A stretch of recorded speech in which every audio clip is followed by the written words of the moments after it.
Episode 161, Kathy's Sleepover. Jacob took half a step back as soon as he heard the voice, and gray sword energy appeared in his palm.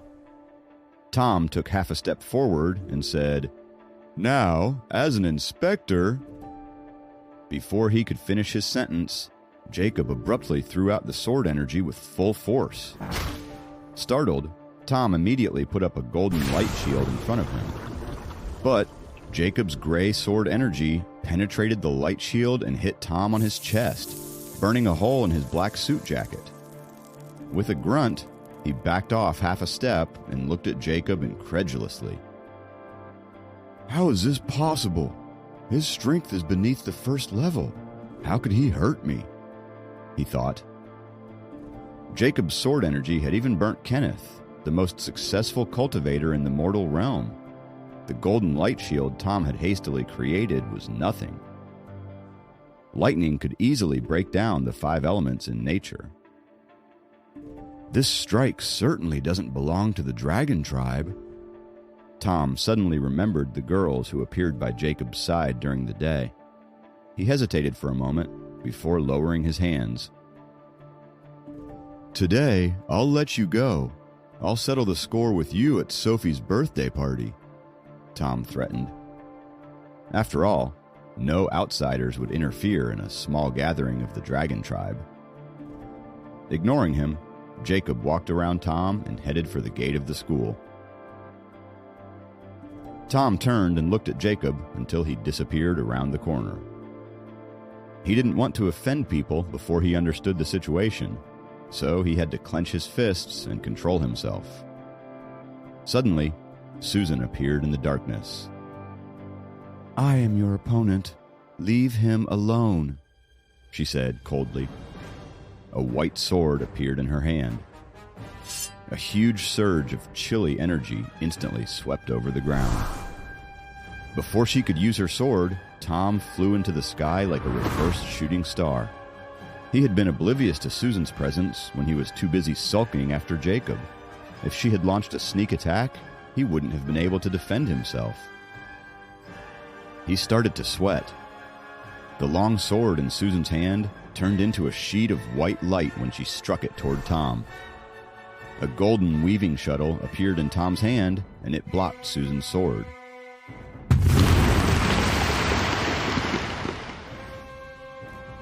The huge noise woke up half of the students on campus. Tom felt some numbness in his arm, immediately knowing that Susan had advanced in Ice Frost Scroll's level. She was here for revenge. A dark red light sphere instantly engulfed him. Inside the light sphere, the collisions made the space shake violently. For the students who were studying or sleeping, the whole campus quieted down after that first huge banging noise. Jacob, who had been walking toward his dorm in the south, also heard the loud sound. Thinking that something dropped to the ground at the construction site in the distance, he ignored it and returned to his dorm with his books. Quickly, he fell asleep. It was Thursday, and the nerve-wracking midterm tests had finally come. The first 2 tests on Thursday and Friday had been quite easy and manageable for Jacob and his friends, especially with Kathy's magical notes. Even on these 2 days, Jacob still went to Susan's office to cultivate after 4 o'clock. Cold as usual, she meditated with her eyes closed. Though once in a while, she would open her eyes and give Jacob some instructions on his cultivation. Jacob relaxed a bit after the test ended on Friday. He returned to his dorm to get his books and other stuff before walking to the bus stop at the main gate of the school. He was going home for the weekend. After this weekend, the next weekend was Sophie's birthday party. "Did you know that I saw Tom on Thursday?" Some girls standing before him at the bus stop were talking among themselves. "Oh, how was he?" "He was there to pack up the exhibition. However, I saw that he had Band-Aids on his face and hands. He seemed to have scratches on him." "Band-Aids? He must have looked dashing even in that state. I hope he's fine, though," a girl said excitedly. Jacob was surprised that a master like Tom got wounded and didn't recover right away. If he only had minor scratches on his face and hands that could be covered by band-aids, it seems that his opponent went easy on him. I wonder who wounded the arrogant inspector, he thought. Jacob took the bumpy bus to the seaside and walked the rest of the way to his home. When he was about to yell, "Grandma!" Jacob found that Kathy was there already in her white apron. "What are you doing here?" Jacob asked in surprise. "I'm here to keep Grandma company," Kathy answered calmly. "Why, Jacob? Do you have a problem with that?" Grandma walked out of a room on the first floor and went to Kathy's side. No problem." Jacob put his backpack on the couch and asked Kathy nervously, "How did you get here?" "By bus. However, it only took me to the last stop, so I walked the rest of the way," she answered. Jacob nodded. He assumed that Kathy must have handed in her tests early, so she got here earlier than him. However, it was a half-an-hour walk from the bus stop to the house. It must have been hard for her to walk under the heat since she is not used to it like he is. "Why didn't you just come back with Jacob?" Grandma complained to her. "I didn't know when he would be back since he may have plans with other classmates. Besides, I'm here for you." Kathy smiled brightly. "Poor girl. You had to walk for so long." Grandma looked at Kathy and said, "It was a 1-hour bus ride and a half-hour walk from the school to here. It could be counted as an exercise for Jacob, who was much stronger now as an almost dragon, but certainly not an easy task for Kathy." "Grandma, can I cook the fish the same way as last time? Steamed?" Kathy changed the topic. "Sure, whatever you want. As long as you're the chef, I will love it," Grandma said pleasantly. "Okay." Kathy nodded and went into the kitchen. Jacob noticed the empty house and asked, "Where are Mom and Dad, Grandma?" "Them. Speaking of them sets me off." Grandma appeared to be annoyed. "They went to New York for some big project this time and won't be back for a month at least." "They went together?" Jacob asked. "Yeah, they said it's a multi-field project, and they didn't tell you because they didn't want to affect your mood during your tests," Grandma said. Jacob thought to himself, if it did, then my tests would have gotten affected years ago. He was already used to them not being around. Jacob sighed lightly and asked, "Then, do you want to go live with Soph for the month?" He thought that Grandma must feel very lonely at the house by herself. Uncle James couldn't do more than cooking and take care of the flowers and vegetables, so it would be more relieving if Grandma stayed with Sophie's family. "We shouldn't bother them this time. I've decided to go to the countryside for a while. A good friend of mine from a long time ago got in touch with me a few days ago. She said that she's living just outside the city now, and the mountains and rivers in her village are gorgeous. She is surrounded by her children and grandchildren there, and she invited me to live there for a while," Grandma said. "How will you live there by yourself?" Jacob was worried. "I am much healthier than before, so I will be fine. Plus, living in the countryside and talking with my old friend about the past will be a lot of fun," she sighed. "A big family surrounds her, but I am here all alone. Both my son and daughter-in-law are not here, and you are my only grandson. Who knows where my great-grandchildren are at this moment?" Hearing this, Jacob stopped and comforted her. All right. I'll take you there as soon as I finish my tests." He thought, if she goes there and sees the large family, who knows what she'll be thinking by the time she comes back. There wasn't much that Grandma could do since Jacob was an only child. In her traditional view, the responsibility of carrying on the family and extending the bloodline was all on Jacob's shoulders. Uncle James had gone back home to resolve some family issues, so there were only 3 of them in the giant house. If Kathy didn't come, there would only be Jacob and Grandma, and it would feel even lonelier. Since there were just the 3 of them, Kathy didn't cook a full table of dishes. She made a simple yet delicious meal. They were quiet when Grandma didn't say anything at the dining table. Kathy took small bites as Jacob swallowed his rice without even looking at her. Grandma watched the 2 of them as she ate. She noticed that something was wrong. "Soph is not coming here this week?" Grandma thought of Sophie and asked. Her parents took her out of town and they won't be back until Sunday," Jacob said. "Oh." Grandma sounded a little disappointed. After hesitating, she asked again, "Those 2 girls from last time, Jade and Julia, are they not coming here either?" Grandma liked it when there were more people because usually their house was as quiet as an ancient castle. She used to look forward to Jacob's return every day, but now she had started to look forward to the girls' visits as well. "Grandma," Jacob shrugged, "they both have their own things going on and can't come to spend time with you every week." "But they told me that they would come over every weekend," she murmured. She adored the sweet and beautiful twins. Jacob felt terrible seeing the disappointment in his grandma's eyes. She only wanted to have people over for some company. "Kathy, why don't you stay here for the night with me?" Grandma suddenly looked at Kathy and said. Kathy hesitated for a second as she blinked a few times. She picked up her cell phone and replied, "Let me call my aunt." She stood up and walked to the French windows facing the ocean. After a little bit, she hung up the phone and came back.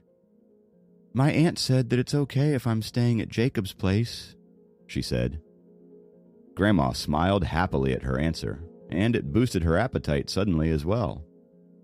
She asked a lot of questions, and the 2 of them answered them one by one. They seemed like a real family at the table. After dinner, Kathy and Jacob cleaned the dishes together. Although they had decided to start fresh, there was still something weird going on between them. They cleaned everything up quietly and quickly moved away when they ran into each other from time to time. Grandma was watching TV in the living room while Kathy and Jacob were doing the dishes in the kitchen without a word. "You can sleep in my parents' room tonight. It's empty because they went to New York," Jacob said in a dry voice after a long period of silence. Okay." Kathy wiped the dishes dry smoothly as she answered. They became silent once again and went about their chores.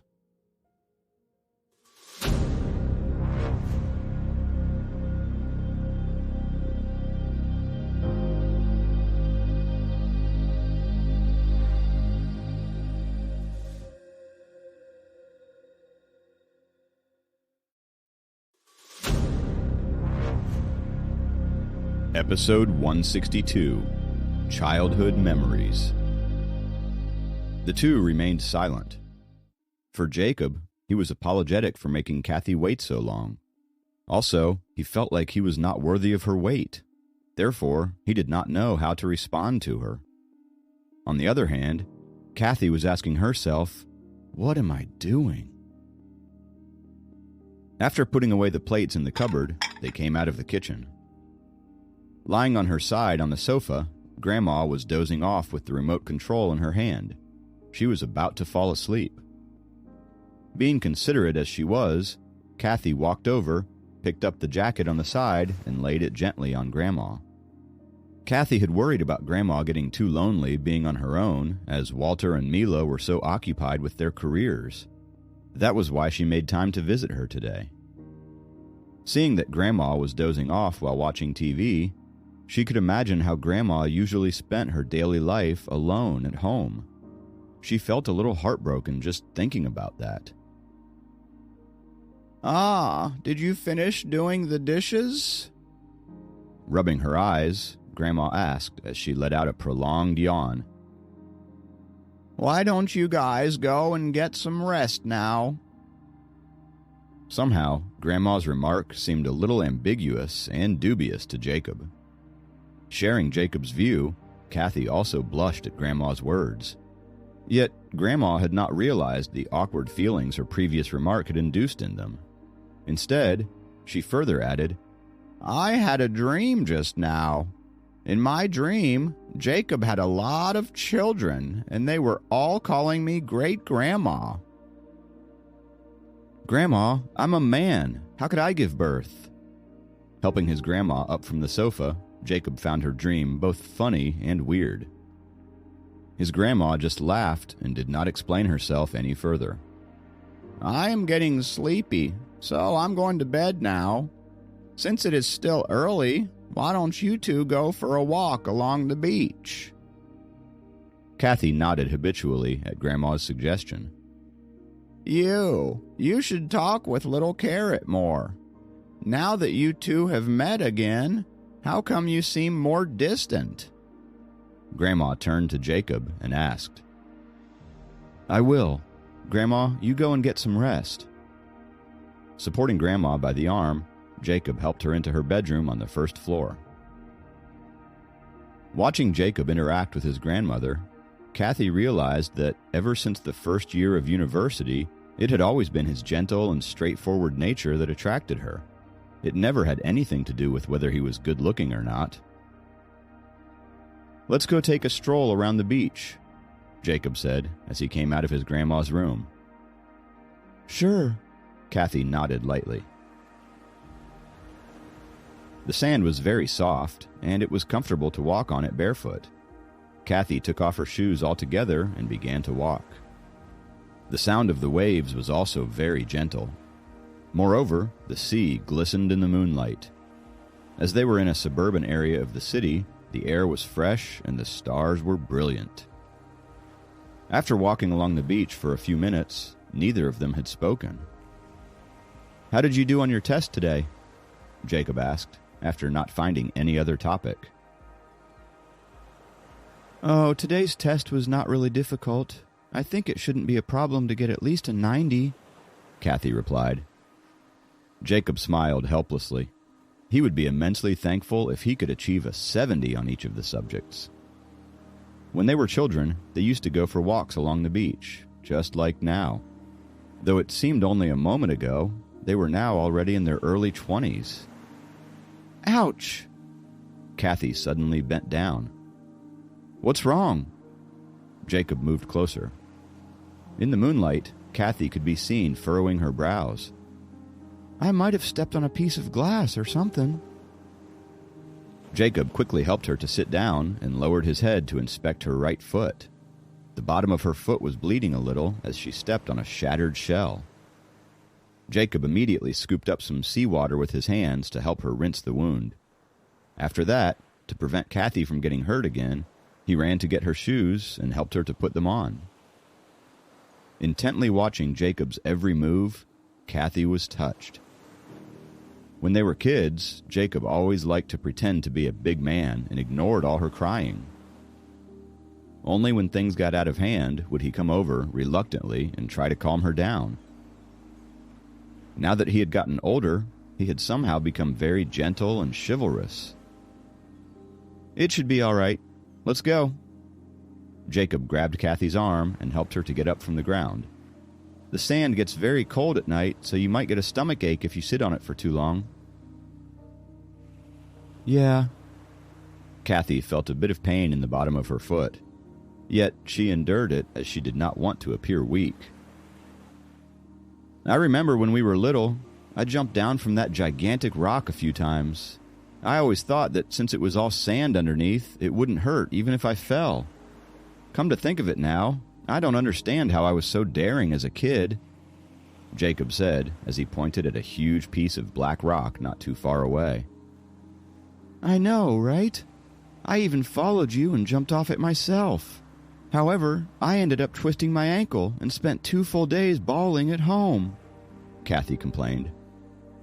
"When you were little, you never liked to admit defeat and rarely gave in," Jacob remembered with a chuckle. Kathy did not respond. She believed that he was probably right. Wherever he went, she followed. Whatever he did, she would try to copy as well. They no longer talked about what happened at school.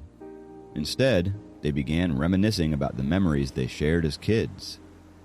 As they pieced together their memories, they were able to recall the events that took place one by one vaguely. All the little stories they couldn't remember were found in each other's recollections. Piece by piece, their shared experiences became dimensional and vivid. A light breeze caressed Kathy's face and blew up strands of her hair. Bathing in the moonlight, Kathy's beautiful face seemed especially gentle and serene. It was hard for Jacob to imagine that she used to be little Carrot who refused to accept any defeat and was always sprinting around like a tomboy. Since Kathy's foot was no longer hurting, they began to walk for a while and covered a long distance together. Now, they were slowly strolling back to the house along the beach. When they got home, Grandma, who was on the first floor, was already fully asleep.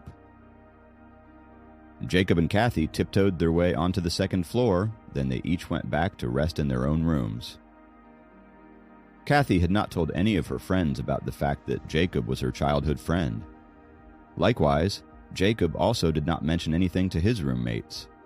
By leaving it a secret, they grew to understand each other more, even though they had to act more cautiously around each other. Jacob knew that there were a lot of guys going after Kathy at college. After all, Kathy was pretty and kind. Just how many guys have pictured their dream girl to be like her?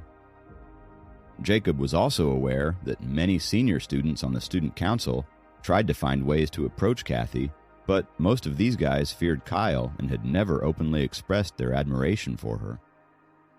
However, it was well known among the senior students that after this year's basketball league, Kyle would be attending school in New York.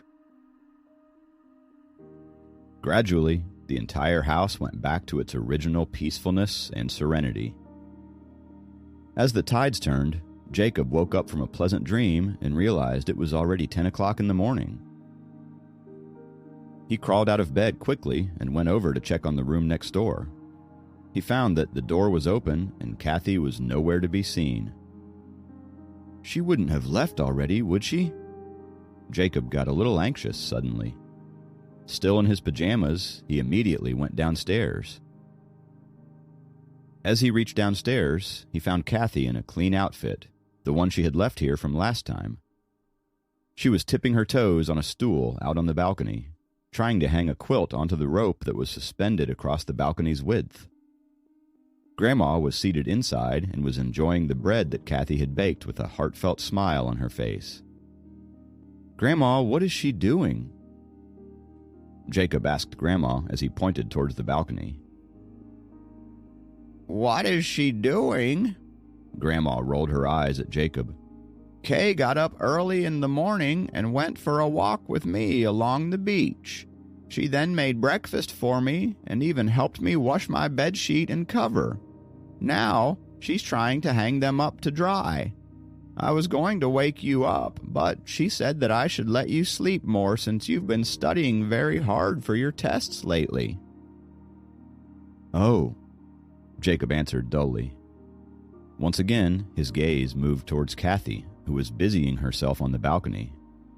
This time, he felt guilty and ashamed. He had never done any of these things for his grandma. "Kay is such an amazing girl." Watching Kathy, Grandma praised with an emotional sigh. Jacob nodded, agreeing with Grandma's statement.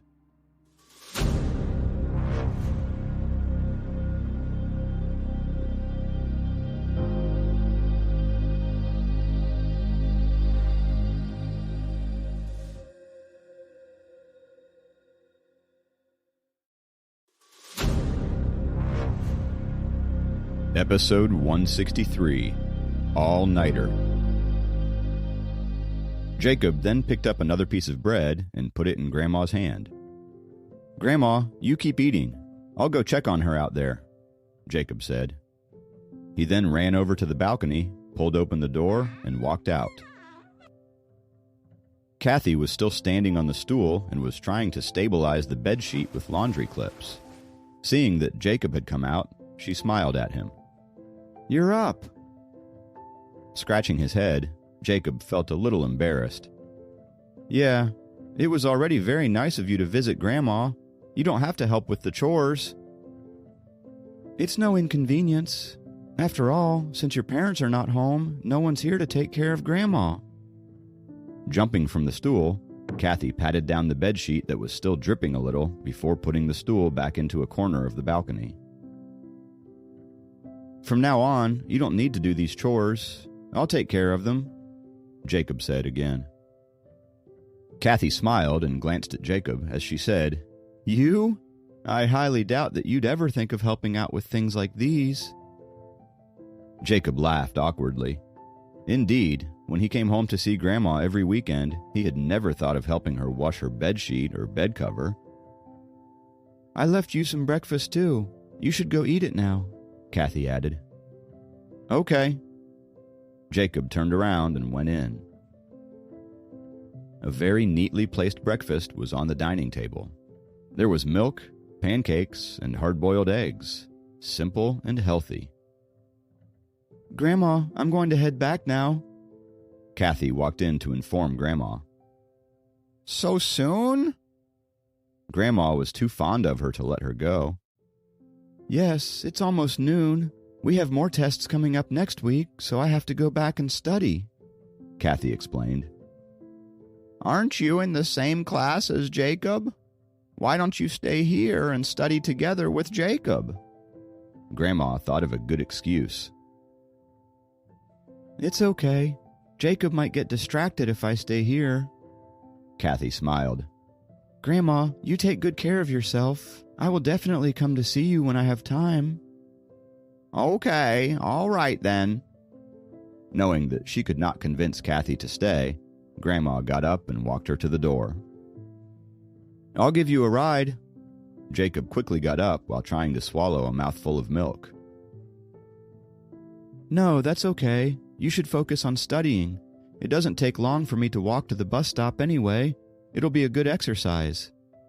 Looking at Jacob with kind eyes, Kathy smiled, turned around, and walked out of the door. Grandma stood by the door and watched Kathy gradually walk out of her sight. Suddenly, she turned to Jacob, who was still holding the glass of milk in his hand, and said, "Jacob, I don't care what you think. I need you to treat Kathy with the respect she deserves." Jacob let out a long sigh. He understood what Grandma meant, but there was not much that he could do about it. Although Grandma was old, her mind was sharp. She could clearly tell that Jacob had been avoiding Kathy for the past 2 days. Even when he talked to her, it was more just out of courtesy. There was a distance between them that was maintained on purpose. Kathy's family had reached out when Jacob's family was going through the toughest times. Therefore, Jacob's strange behavior toward Kathy had angered his grandma greatly. On top of that, Kathy was loving, respectful, and thoughtful, as if she was her own granddaughter. Grandma could not stand Jacob's aloof attitude towards Kathy. "Grandma?" Jacob wanted to explain himself, but Grandma wanted to hear none of it and went back to her room. This weekend, Jade and Julia didn't come to visit, and Sophie did not call either. Jacob and Grandma were all by themselves in the house, and it seemed desolate and dreary. The empty house further demonstrated how admirable it was for Kathy to come and take care of Grandma. Jade and Julia must be busy studying for their tests. After all, no matter how bright and intelligent they were, having to deal with tests right after they started going to school would be a serious challenge for them. As for Sophie, she was probably too busy meeting respectable elders of different clans in preparation for her birthday party, which was the biggest event their clan had hosted in a while. As the slightly depressing weekend came to an end, Jacob had finished packing up for school by dusk on Sunday. Thinking of the fact that Grandma would be all alone at home again, Jacob felt terrible. "It's all right. You can go. I will be fine at home. James will be back tomorrow." Grandma tried to make Jacob feel better as she saw the guilty look on his face. For the past 2 days, Grandma had been cold to Jacob due to his attitude towards Kathy. Now, seeing that her grandson was about to leave for school, she gave in and became gentle and kind again. "All right." Jacob put on his backpack and began walking out. After he walked for about a meter, Jacob turned around and found that Grandma was still watching him by the door. He felt like his heart was struck, and he suddenly started walking back. "What's wrong? Did you forget something?" Grandma asked. "No," Jacob smiled and tried to sound lighthearted. "How about I take you to Soph's house to stay for a couple of days? I'll finish my tests in 2 days, and I can take you to your friend's village then." "Well," Grandma hesitated. "why don't you give Helen a call and see if it would be convenient for them?" "Okay." Standing at the door, Jacob took out his cell phone and called Helen directly. The phone call was connected quickly, and Helen immediately agreed to Jacob's proposal. Her unconcealed enthusiasm actually made Jacob feel a little more relieved. Even though Grandma did not want to trouble Soph's family, she did indeed miss Sophie and Helen. Jacob looked around the house and found the keys to his dad's car. After Grandma finished packing up some clothes, he drove the car out of the garage and brought her to Sophie's house. Since they knew that Grandma was going to stay with them for 2 days, Sophie's family had been eagerly awaiting her arrival. Hence, when they arrived, both parties seemed a little excited. While trying to help Jacob's grandma settle into the room that she stayed in last time, Helen also invited Jacob to stay for the night. However, he was worried about tomorrow's test and was determined to go back to school. Nonetheless, Jacob felt relieved to see Grandma's mood lightened. Watching Sophie, who was yawning with a weary look on her face, Jacob knew that she must have just returned and had an exhausting weekend. Although Helen didn't seem to mind at all, when Jacob got out of the house, he thanked her again and again for looking after his grandma. "Soph has been traveling a lot with us lately and has been exhausted. Don't take it to heart if she doesn't seem interactive or responsive," she explained to Jacob. "It's fine. I know how tired you all must be." Jacob smiled as he knew that Sophie had warmed up to him much more and would not give him a cold shoulder unless she was really out of energy. "Don't worry about anything else and just focus on your tests. I'm planning to let Soph have a 2-day break before her birthday party as well," Helen told him. "Great. Helen, you could use some good rest as well," Jacob told her sincerely. He admired Helen's strength to be on her feet all day to take care of her studio, home, and the clan, all at the same time. After taking out the car key, Jacob got into the car. Since the garage at Sophie's house only had room for 2 cars, Jacob could only drive his car to college. As he drove to the dorm area and was looking to park his car in a corner that was inconspicuous but not too far away, he saw Kathy. She was wearing a black jacket, a pair of blue jeans, and gray canvas shoes. With a small backpack on her back, she was about to walk out of the dorm area. Jacob thought for a second before driving over and stopping right before her. "Oh, hi." Kathy saw Jacob and said in surprise. She almost thought that it was some good-for-nothing guy from a wealthy family who intentionally tried to block her way to get her attention.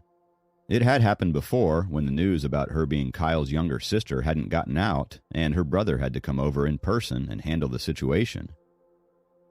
"Kathy, it is so late at night. Where are you going?" Jacob asked. "I'm going to study. Since there's a curfew at the dorm, lights won't be allowed. I plan to pull an all-nighter tonight. Oh, my bike broke, and I won't be able to repair it until after the tests," Kathy answered as she pulled her jacket over her body tightly to ward off the chilly breeze of the night. "How about I go with you then?" Jacob suggested.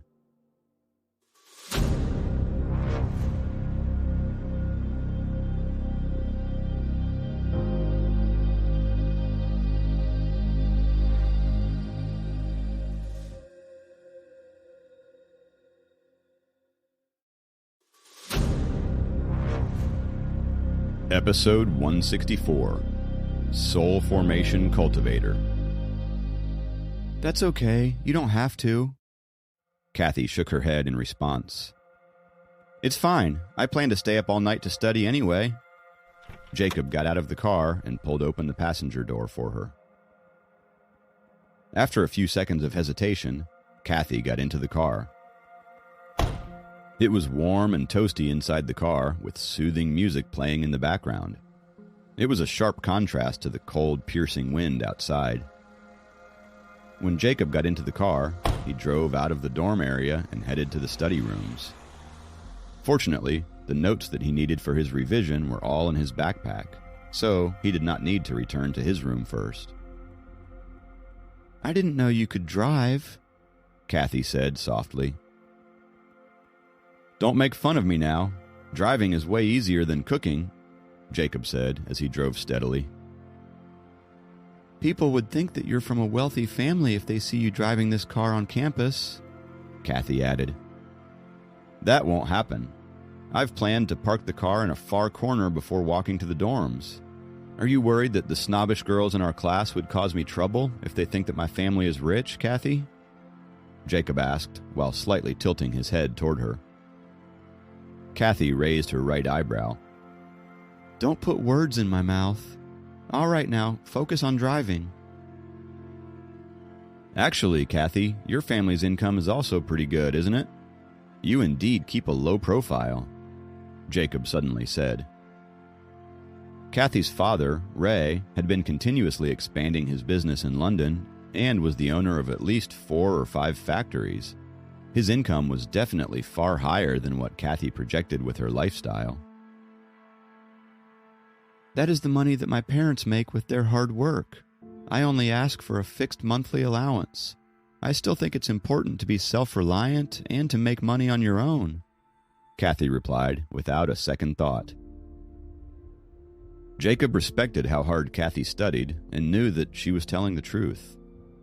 Even before he found out that Kathy was indeed Little Carrot, he had secretly admired her for her calm but motivated attitude.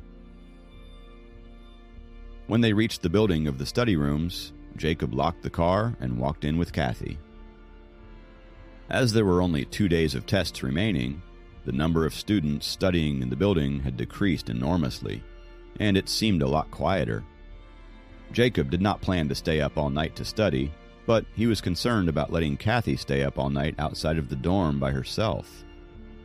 Moreover, remembering his grandma's words, he felt that he was now responsible for Kathy somehow.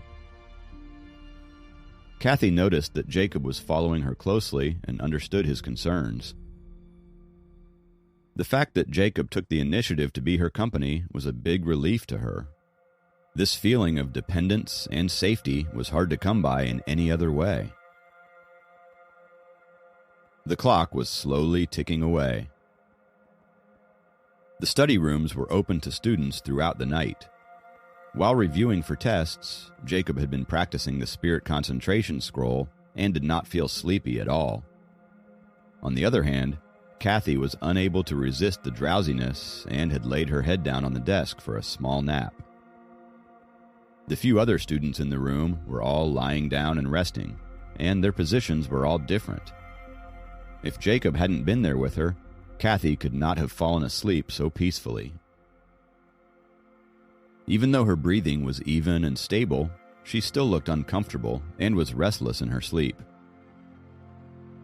As the spirit concentration scroll could help people become calm and collected, Jacob stealthily touched her fingertip with his finger and transferred to her a sliver of nature essence. As expected, Kathy went into a deeper state of sleep. Even her breathing had become long and deep. Browsing the pile of heavy textbooks and notebooks on her desk, Jacob could tell that Kathy was indeed studying very hard. However, according to her reason for all these efforts was to become good enough for her childhood crush. Although it turned out that her Jakey was actually quite terrible at school, Kathy's beliefs and principles were already established.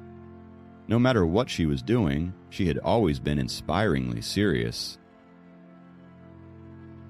Suddenly, Kathy woke up with a start as she recalled where she was. "What time is it?"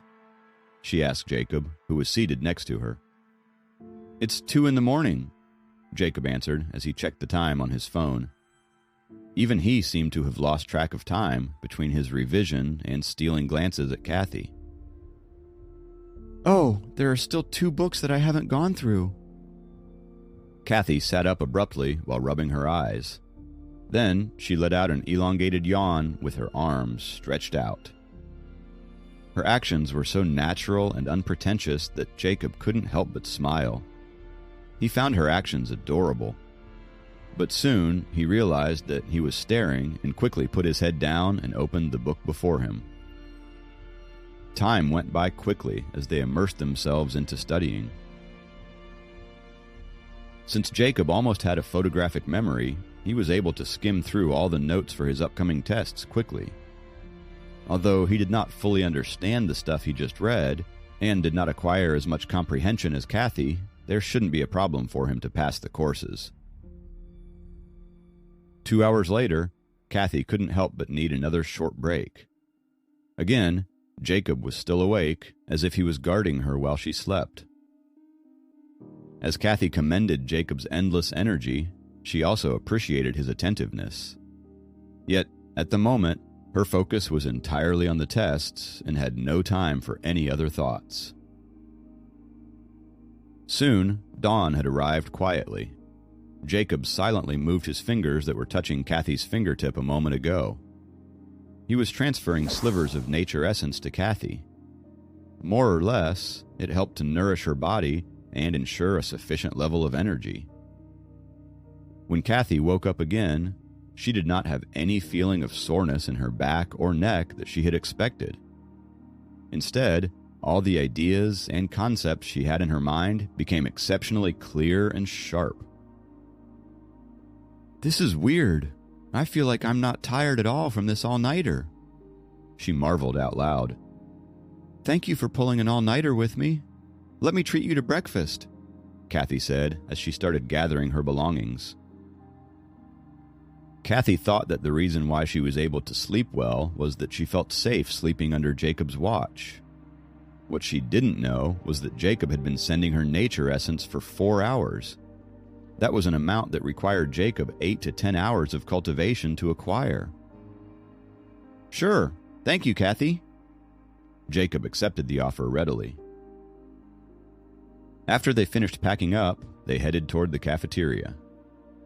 Jacob decided to leave the car parked at the spot it had been all night until he completed all of his tests on Tuesday. He thought it might attract too much attention driving it back and forth over the next 2 days. Spending a quiet night together seemed to have fully removed the remaining awkwardness between them. Now, Jacob was busy ordering different types of breakfast items while Kathy was paying for them gladly using her card.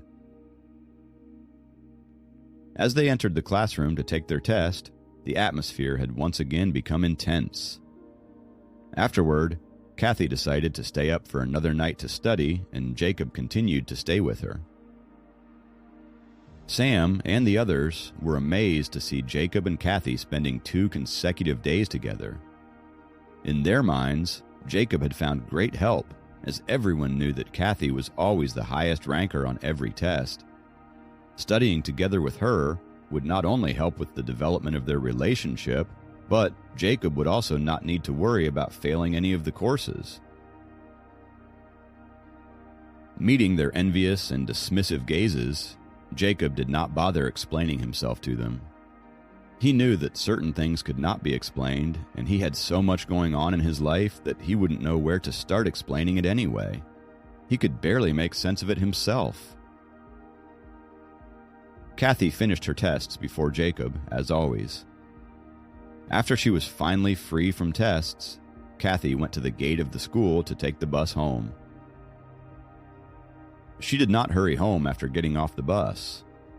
Like always, she went to the market to buy a delicious takeout dinner and went to visit the old lady who lived in a hut in the slum instead. It has been a few years now.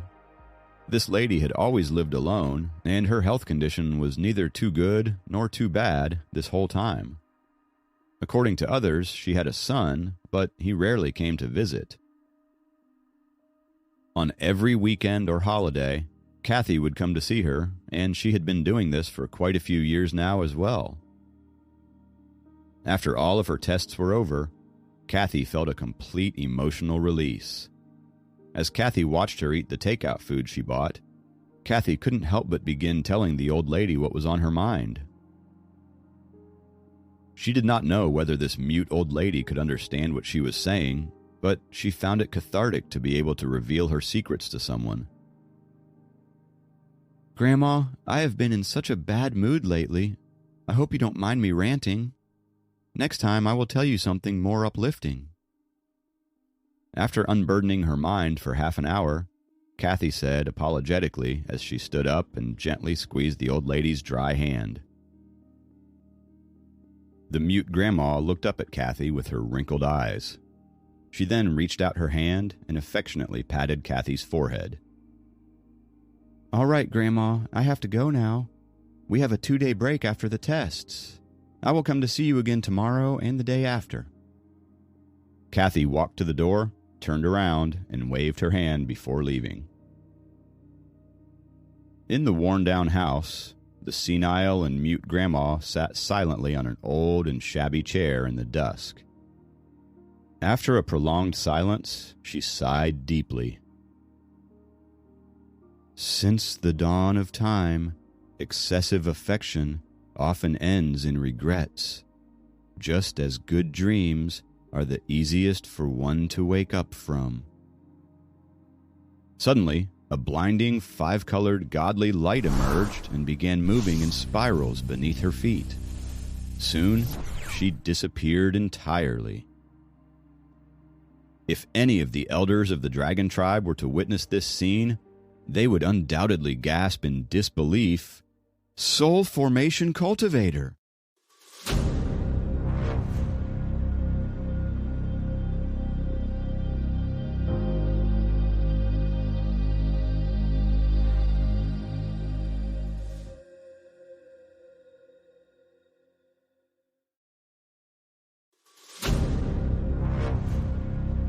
Episode 165. Michael is jealous. Jacob finally finished his last test at school. After letting out a long sigh of relief, he picked up his backpack from the corner of the room and walked out of the lecture hall. Sam and Ryan were also in the same room as him. They were still scratching their heads and struggling to answer some of the questions, whereas Jacob, who used to be the last person to hand in his test, had submitted his before they did. The others firmly believed that it was all due to the time he spent with Kathy. Unlike the others, Jacob did not think much of it. The only reason he submitted his test early was so that he could go see his grandma at Sophie's place. When he got out, Jacob unlocked the car, threw his backpack into it, and got in. At this time, many students who had finished their tests were walking out of the building. Jacob's big car seemed especially eye-catching on the campus. The fact that Jacob got into the car attracted the attention of numerous students. Yet he did not want to pay any attention to their comments. He immediately started the car without looking in anybody's direction. Just as he was about to drive away, suddenly someone knocked on the car window to his left. Jacob got startled and turned to look who it was. He saw a very young girl standing outside of his car timidly. He couldn't recall seeing this girl before, so he rolled down the window and asked, "Yes? Hi, Jacob. My name is Riley, and I'm a freshman in the art program. I would like to learn Impressionist painting from you. The girl was sweet and polite. It looked like the girl had taken time out to learn about his test schedule and had been waiting for him by the door. She seemed earnest and sincere, but Jacob had a hard enough time dealing with the rumors that were already floating around about him and did not dare get involved with any more girls. He promptly shook his head and said, "I know nothing about Impressionist painting. It was all random doodling the other night." The girl was obviously unconvinced. She continued to look at him with big puppy eyes. "Excuse me, I have to go." Jacob rolled up the car window and prepared to leave. "If it isn't the great sophomore master." Just as Jacob was about to drive away, Michael shouted as he walked out of his own test. Apparently, he witnessed how this pretty girl had approached Jacob's car and got rejected tactfully. The fact that girls were now approaching Jacob made Michael realize that Jacob was becoming more and more popular by the day, and his position at college as the heartthrob was at great risk. Moreover, Jacob had even started driving to school. Michael thought Jacob was stealing too much of his thunder. Michael walked over and stood right in front of Jacob's car, blocking the way. Jacob was in no mood to pay him any attention. He quickly shifted the gear and began backing his car. However, the few students who were with Michael had walked around to the back of the car and blocked that way too. Jacob's expression turned cold as anger began to fuel him. It was a known fact in the school that there was animosity between him and Michael. Yet, he only struck back when Michael provoked him first. Jacob was not the type of person who liked to initiate fights. "An old beat-up ride is getting to your head, it seems, huh?" Michael said as he noticed Jacob's gloomy facial expression. Although Michael knew that Jacob had monstrous physical strength, as the son of the deputy mayor, he also knew very well that physical strength did not mean as much as influence and power. In Michael's eyes, Jacob was merely a lucky bastard. It was only through luck that Jacob got to know Susan, was able to rescue the beautiful twins on the street, and could gain the attention of the entire school with his brute force. If Jacob came from a powerful background, Michael would know that it was better to leave him alone. Actually, Michael might even try to be friends with him if that was the case. However, Jacob was obviously only an ordinary student from a slightly well-off family. Michael felt like Jacob had received too much undeserved attention, and he had no problem displaying his jealousy and disdain publicly. Michael believed that this university was his territory, and he could not stand the fact that Jacob was becoming far more popular than him. Jacob got out of the car and shut the car door forcefully. Seeing that Jacob, who was noticeably shorter, was boldly approaching him, Michael, who was robust, took a step back subconsciously. "Do you want to get into trouble?" Michael's eyes widened as he stated. Everyone in the school knew that he was the son of the deputy mayor. He didn't think that Jacob would dare to lay a finger on him. "I will give you 10 seconds to get out of my way," Jacob declared before going back into the car. He did not feel like getting physical yet. Jacob just imagined that news headlines such as, "Son of famous scientist Dr. Walter Brown caught fighting with the deputy mayor's son," would be very eye-catching to readers. Since Michael was forced to take a step back, when Jacob sat back into the car, he was able to steer the gear, set the parking brake, and lightly step on the gas. The engine of the car started roaring immediately, but the car didn't move. It had become a stalemate situation.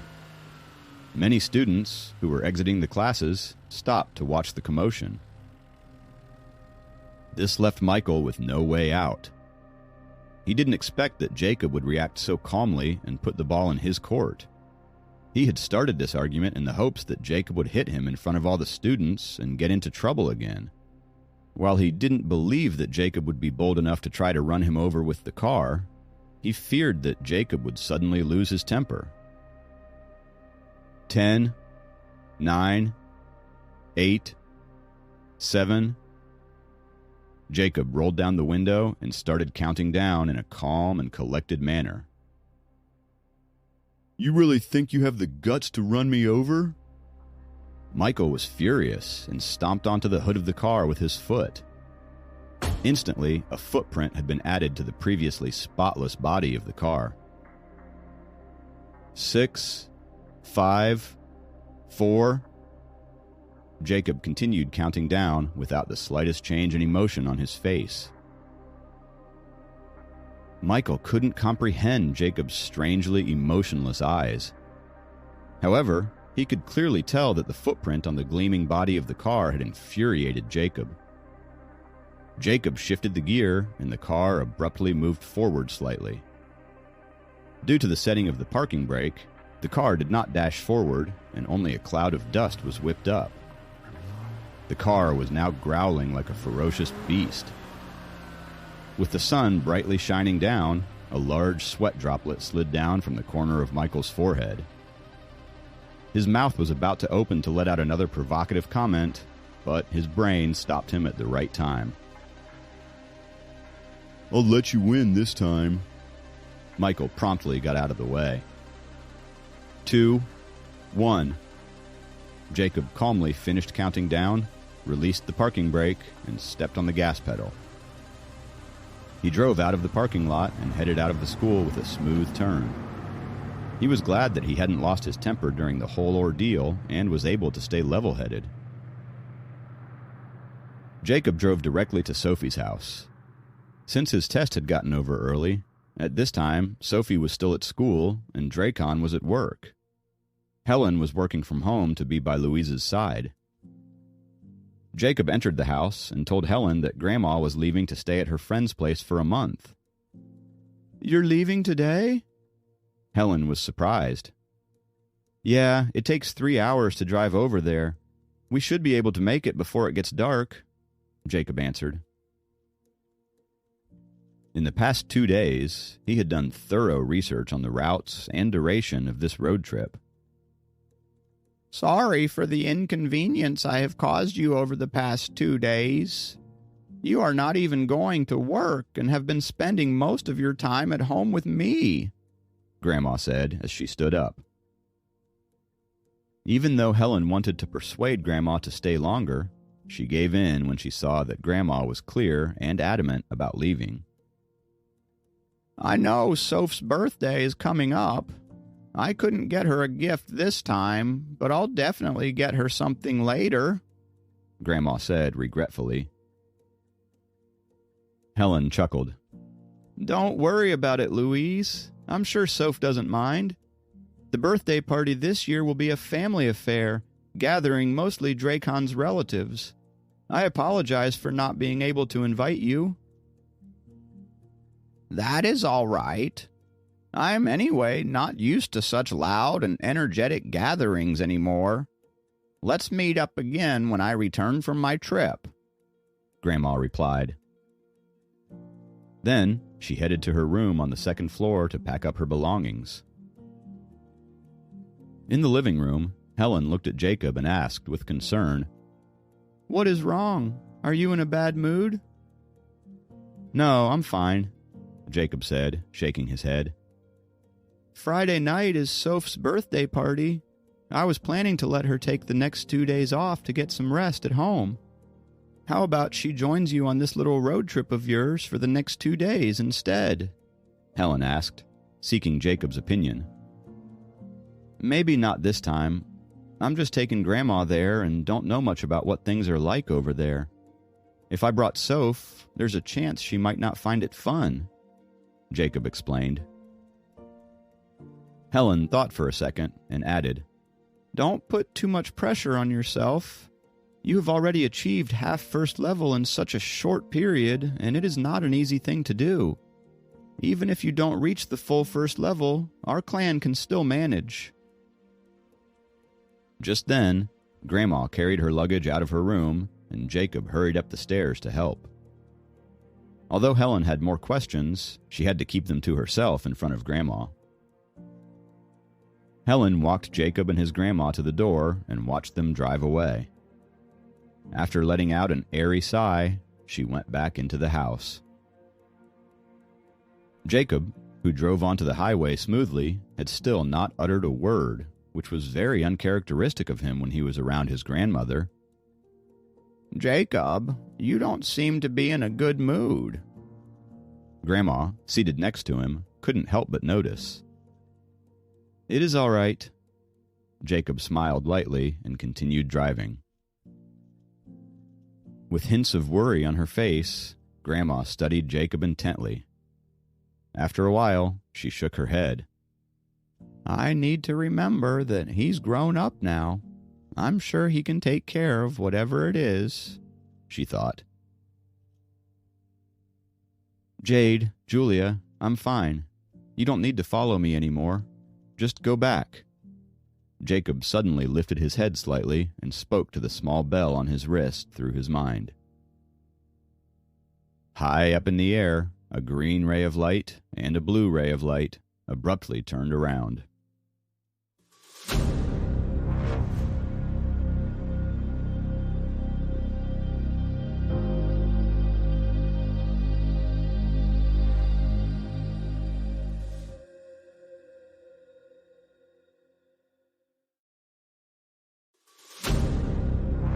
Episode 166, Seclusion Cultivation. After 3 hours of driving, with the help of the locals and GPS, Jacob finally got to the small village. Compared to the city, the countryside village looked refreshing and full of greenery. Driving along the winding paths, Jacob felt the cool breeze hitting his face from the rolled-down windows. They asked people for directions along the way and drove forward before finally coming to a small courtyard. Hearing their car, the whole family came out to welcome them. The old lady standing in the foremost was Louise's childhood friend. Seeing Louise, she walked forward in excitement. Excited, Jacob's grandma also got out of the car and pulled her into her arms. "I missed you so much, Lou." The old lady, with wrinkles all over her face, threw her arms around Grandma. They hugged each other happily. After parking the car in the courtyard, Jacob got out of it and greeted, "Hello, ma'am." "Oh, your grandson has grown up already." The old lady looked at Jacob and said. Jacob nodded with a bashful smile. This old lady was his grandma's best friend in her childhood. After she married into a faraway family, Grandma had never seen her again until now. After being separated for many years, these two old ladies were very emotional. Jacob could have gone back after his grandma had settled down. However, due to his low spirits recently, he decided to stay here for a couple of days, away from the city. The old lady ushered both Jacob and his grandmother into the house, and they all had dinner together. After knowing that Jacob wanted to stay there for a couple of days, Louise's friend immediately cleared out a guest room. It was a little room. It had a single bed in the middle and little to no decorations. However, Grandma was quite fond of this simple lifestyle. She used to live in a similar old house, and she found this place comfortable and relaxing. Compared with the apartment downtown and the modern house near the sea, she preferred this type of old countryside house. Louise's friend had several grandchildren, all ranging in the ages from 5 to 7. Seeing Jacob for the first time, they kept looking at him curiously, and some of the naughty ones even tried to mess with him. They reminded Jacob of his own childhood, since he had been a naughty and bold boy just like them. This was a simple family. Although they were not very rich, they were friendly and sincere. Grandma would feel relaxed and comfortable here while catching up with her childhood friend during her 1-month stay. The village was devoid of the city noises and phony glamour. It was a perfect place for Jacob to unwind. On the second day, after a simple breakfast, Jacob went to the nearby hills by himself. The air was several times fresher than in the suburbs of the city, and Jacob walked up a hill and chose a grass field before sitting down cross-legged. The dragon core in his body began to rotate, absorbing the relatively denser nature essence here. The nature essence would flow through the acupoints all over his body before emerging into the dragon core. Devoid of any distractions, obsessions, and resentments, Jacob sensed nature quietly. The 5 elemental essences seemed to be growing slowly from their current level of almost half. The spring was gone, and the summer had just begun. The wildflowers in the mountains were in full bloom, and the breeze swayed the sea of flowers. This scene was typical to the locals, but to Jacob, it was a perfect place for cultivation. Jacob cultivated the 5 elemental essences in his body while gaining an understanding of the world and pure nature. Seeing the sun had risen over his head, Jacob stood up and walked down the hill, feeling refreshed. The old lady's family was about to have lunch when Jacob came back. They thought he had been wandering around in the village, not knowing that he had been meditating on the hill for about 5 hours. Reluctant to have lunch, the kids were still frolicking in the courtyard. The lively scene suddenly gave Jacob, who had just come out of cultivating, some inspiration. To cultivate the heavenly path, one must first cultivate the mortal path. Our plan is cultivating the mortal path by living in the mortal world. The heavenly path is mystic and aloof, while the mortal path is real and close. How could a cultivator understand the secrets of the heavenly path without love and passion? "Grandma, I'm finished." Jacob put down his spoon and strode out of the courtyard. "This kid, always in a hurry." Grandma was exasperated. Holding this inspiration inside, Jacob went back onto a hill. Not high or covered with dense forests, this hill had one side facing the sun, while the other away from the sun, forming a picture-perfect view. Jacob sat down, feeling that the inspiration had merged into his body and activated the Sword Shadow Scroll. Metal 6. A beam of white sword energy appeared at the tip of his right pinky finger. Water 7. A beam of blue sword energy shot out from his left index finger. Wood 10. A surge of green sword energy shot out from his right middle finger, cutting a shallow line in the grass-covered ground. The 5 elements in the world were water, fire, metal, wood, and earth, and they nurtured everything in the world. It suddenly dawned on him that what Susan taught him during the painting session was, in fact, the proper training method. Converting the 5 elements into each other at will was the core of any 5 elemental cultivation technique. Beams of green, blue, red, yellow, and white sword energies shot out of his fingers one after another. They were pale and weak, but looked as beautiful as fireworks. 5 elemental sword energies. With the use of the Sword Shadow Scroll, the 5 elements in Jacob's body were fully activated. The well-balanced 5 elemental array formation began to rotate around the dragon core. Wood creates fire. Fire creates earth. Earth creates metal.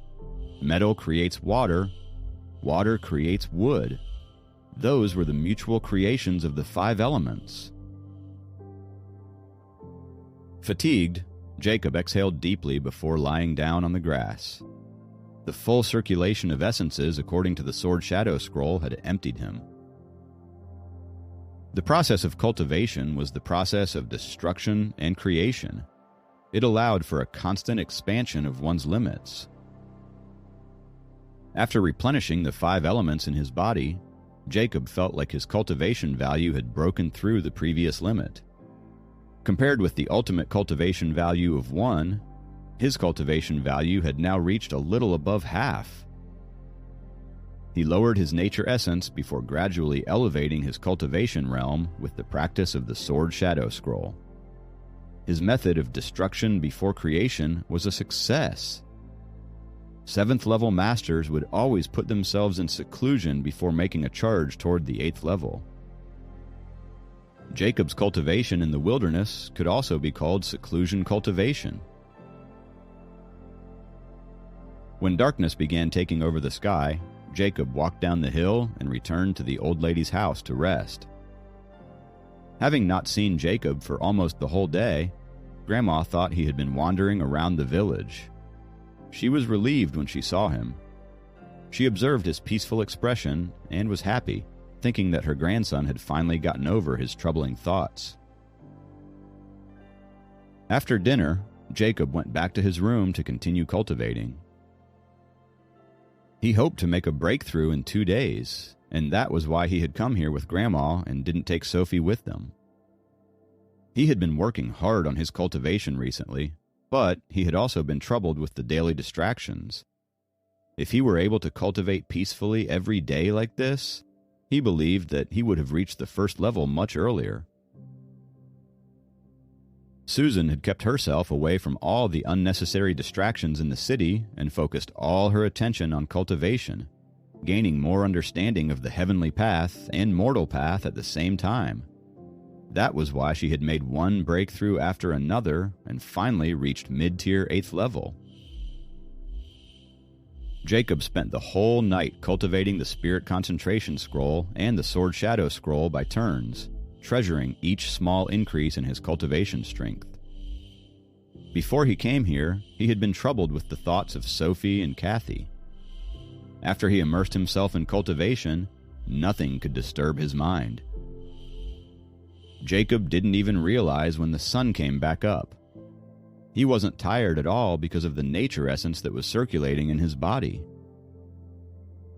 He had breakfast with his grandma again, indulging a little with the children. Then, feeling refreshed, he went back onto the hills. The simple and natural life here gave him a different feeling.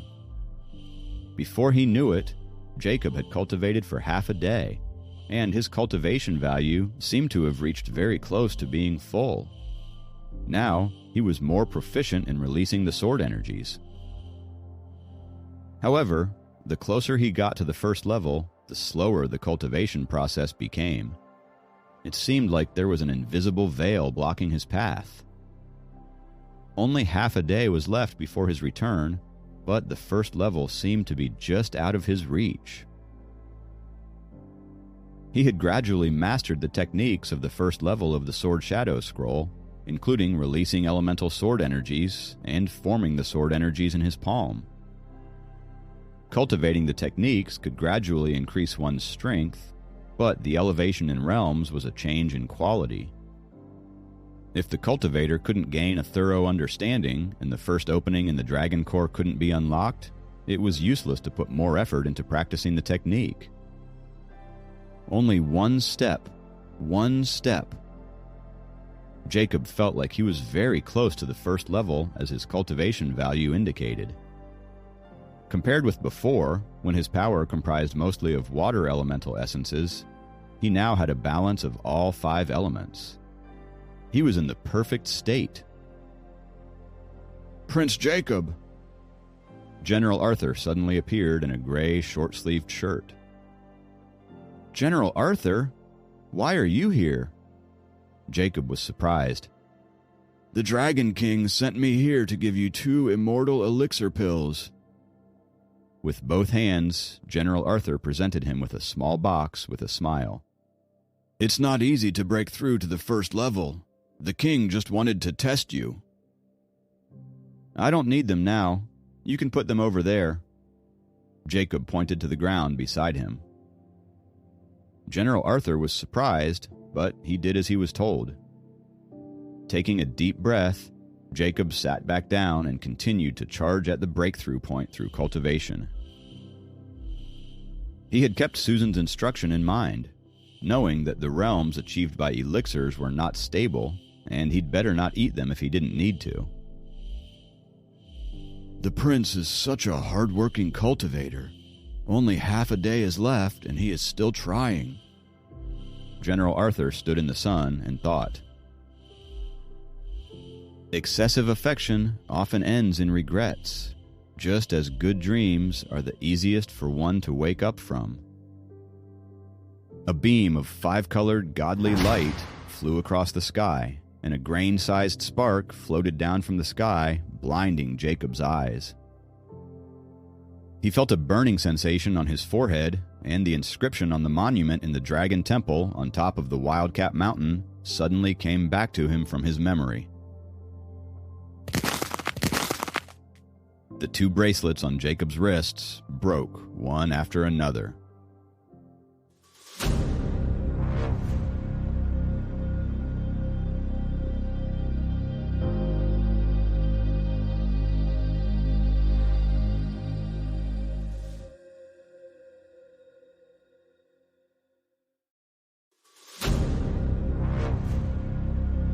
Episode 167, The First Level. Instantly, Jacob was unblocked from head to toe, and the dragon core in him got one opening on it after a crisp clap sound. The mountains in the distance looked clearer, and the grass and trees on the hills seemed to be brighter. The broken bracelets dropped to the ground in 4 pieces. This meant that Jacob had broken through to the first level. The nature essence that had been circulating around the dragon core began to travel around his body like a small dragon. Jacob had been tired after half a day of cultivation, but now he felt instantly refreshed. However, General Arthur wasn't surprised by Jacob's breakthrough.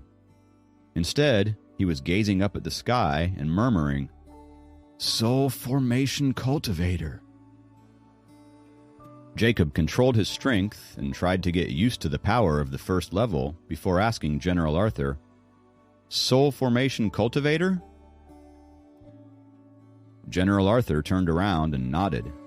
"A Soul Formation Cultivator just passed through the sky, inspiring you. Different from us, Soul Formation Cultivators are purely human cultivators." "Oh, which level are they?" Jacob asked. General Arthur immediately shook his head. "The Soul Formation Cultivators are all super powerful cultivators who can sweep through the earth. They have reached the ascending realm, but they don't want to be regulated by the heavens. After blocking the heavenly tribulation, they remain in the mortal world." "Does this mean that they are even more powerful than Sophie's third uncle?" Jacob wanted to confirm his guess. "Their power is indeed greater than that of the Third Lord," General Arthur admitted helplessly before continuing. "We dragons possess dragon cores which give us a natural cultivation boost. The core formation cultivator is equivalent to our third level, but the effort required before the core formation realm is 10 times more difficult than our cultivation before the third level.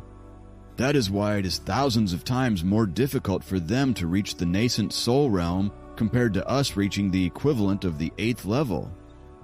Without extreme fortitude and luck, it's impossible for a human cultivator to reach the nascent soul realm. That is why even the dragon kings of the 4 oceans would show respect to the soul formation cultivators when they meet each other. Even the mighty inspectors who supervise the dragon tribe have to keep their distance with these cultivators. In short, you can never mess with the soul formation cultivators," General Arthur concluded. "Okay," Jacob nodded. "Was it a passing soul formation cultivator who helped me with the breakthrough?" General Arthur nodded with force and explained, "That was a sign of your great luck. Maybe the soul formation cultivator was in a good mood and gave you a hand when they saw you cultivating diligently. No one can get a glimpse of the soul formation cultivators. They either live as hermits in the depth of mountains or stay among the humans disguised as mortals. No one can look through their disguises, and not a single person can pose a threat to them. General Arthur didn't believe that Jacob knew a soul formation cultivator. Jacob was startled by General Arthur's words. If these cultivators were in a good mood, they could casually help him break through. Did it also mean that they could destroy him just as casually if they were in a bad mood? They were masters who were even more powerful than Kenneth. Seeing Jacob's alarmed expression, General Arthur smiled. Prince Jacob, don't worry. The soul formation cultivators rarely show themselves, and there are no more than 10 of them in the mortal world. They rarely move around and never interfere with the mortal businesses. You are really lucky to have received guidance from one of them. Jacob relaxed. After all, his current realm was many levels lower than the nascent soul realm, and it was impossible that this cultivator came here on purpose to inspire him. He raised his head and bowed in the direction where the 5-colored godly light beam had disappeared to thank this cultivator for helping him. After breaking through to the first level, his entire body felt refreshed. He was about to walk down the hill when his belly was suddenly struck with sharp pain. The pain was so sharp that he felt as if his head was going to break, and he felt like the dragon core in his body was cracking. Prince Jacob, this is the sign of the official breakthrough. Please hurry up and take the elixir pills. Seeing that Jacob was experiencing excruciating pain, General Arthur picked up the box from the ground in a hurry and was about to put it into Jacob's hands. Jacob lifted his hands and pushed the box away. He was determined to pass this transformation process on his own. He pushed both of his hands to the ground. The 5 elemental essences rushed around aimlessly in his body, penetrating his skin and bones. Jacob shot out sword energies through his fingers randomly, creating several deep holes in the ground. Prince! General Arthur walked close to Jacob and exclaimed in concern. Jacob shook his head, refusing to take the elixir pills. He began to shake uncontrollably, and he felt like all the meridians in his body were reforming. They were turning from human meridians to dragon meridians. This was bound to happen as the dragon core got its first opening. After the dragon core acquired enough openings, Jacob's meridians and blood would completely become dragon meridians and dragon blood. At that time, he would be able to stay in his current human form or transform into a real dragon. Layers of tribulation clouds appeared, but they were white instead of black. Different from the breakthrough of the Sword Shadow Scroll, this breakthrough didn't trigger a lightning tribulation. These clouds were the result of the fast rotation of the dragon core, which had quickened the condensation of nature essence in the area. These were auspicious clouds. Reaching the first level meant that Jacob was officially entering the cultivation world. Instantly, he turned from a mortal to a cultivator. To earn the opportunity of glimpsing at the heavenly secrets, one must experience the painful total body transformation. Even though the nature essence was flowing chaotically in his body, Jacob sat on the ground stubbornly, determined to pass it with his own effort. If the pain he experienced last time felt like he was being skinned alive, this time he felt as if his body was being cut into several pieces before being glued together. 10 sword energies shot out of his fingers, instantly blowing up the bushes around him. Congratulations, Prince! You have reached the first level! General Arthur stepped forward and picked up the elixir box before congratulating Jacob with a relieved expression. Jacob exhaled deeply and stood up. The dragon core and the 5 elemental array formations around it were now one system, and the first opening on the dragon core was now diligently absorbing the nature essence around it.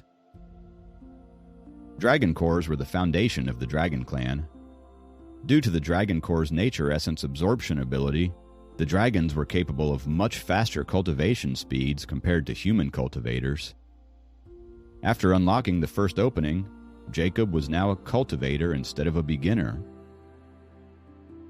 He didn't need any certificate to prove it, since one could feel it from his aura. Jacob brushed off the dirt on his clothes and looked at the general who had been waiting for him. "How come I see a blue light around you?" he asked. "Your question shows that you have truly reached the first level. Metal, wood, water, fire, and earth correspond with white, green, blue, red, and yellow. The blue light you see on me shows that I am a water elemental dragon," General Arthur explained. As they walked down the hill, Jacob suddenly saw an old man standing along the path in a traditional robe. This old man greeted Jacob and General Arthur when they approached. There was a yellow light around him. "He is the Earth Dragon who is responsible for these hills. When you were cultivating here for the last 2 days, he was here guarding you," General Arthur explained. Jacob smiled and greeted this old man. Then, this old man smiled before turning into a cloud of yellow light and vanishing. "Most dragons are water elemental dragons, and we are divided into the categories of stream, river, lake, and ocean, and the blue light on us goes from pale to dark. This old dragon who's guarding this land must have seen the deep blue on your body and knew that you are a member of the ocean dragons. To show his respect, he had been secretly guarding you." Jacob didn't know that this earth elemental dragon had been protecting him until now. He wanted to express his appreciation, but that dragon had already vanished. When that earth elemental dragon saw a member of the North Atlantic clan here, he was unsettled. He was relieved when he saw that Jacob had just come here to cultivate. Afraid of interruptions, he had protected Jacob and prevented humans and wild animals from entering the area Jacob was in. He was actually relieved to see Jacob leave in peace. Jacob stopped at the foot of the hill and asked, "General Arthur, why are you still here?" "I will accompany you back to the city, Prince," General Arthur answered. Jacob was surprised, but he immediately realized that as the head organizer of the Dragon Palace, General Arthur would undoubtedly go and help with the princess's birthday party. Seeing his nervous expression, Jacob knew that it was General Arthur's first trip on land, and Dracon had told General Arthur to give the elixir pills to him before returning with him. "You go ahead this way and wait for me at the eastern entrance of the village. I'll meet you there soon," Jacob said. "Very well, Prince Jacob," General Arthur answered before finding the correct direction and taking off.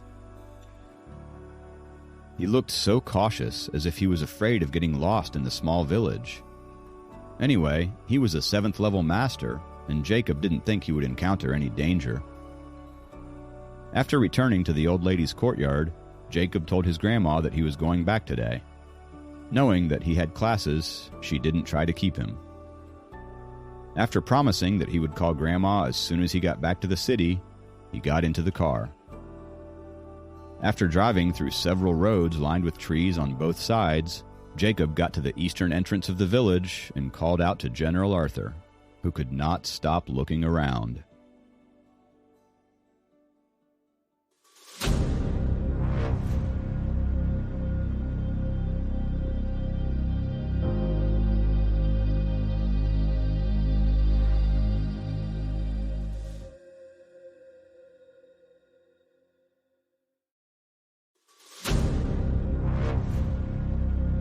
Episode 168, The Car Ride Home. At Jacob's call, General Arthur circled Jacob's car and didn't know how to get in the car.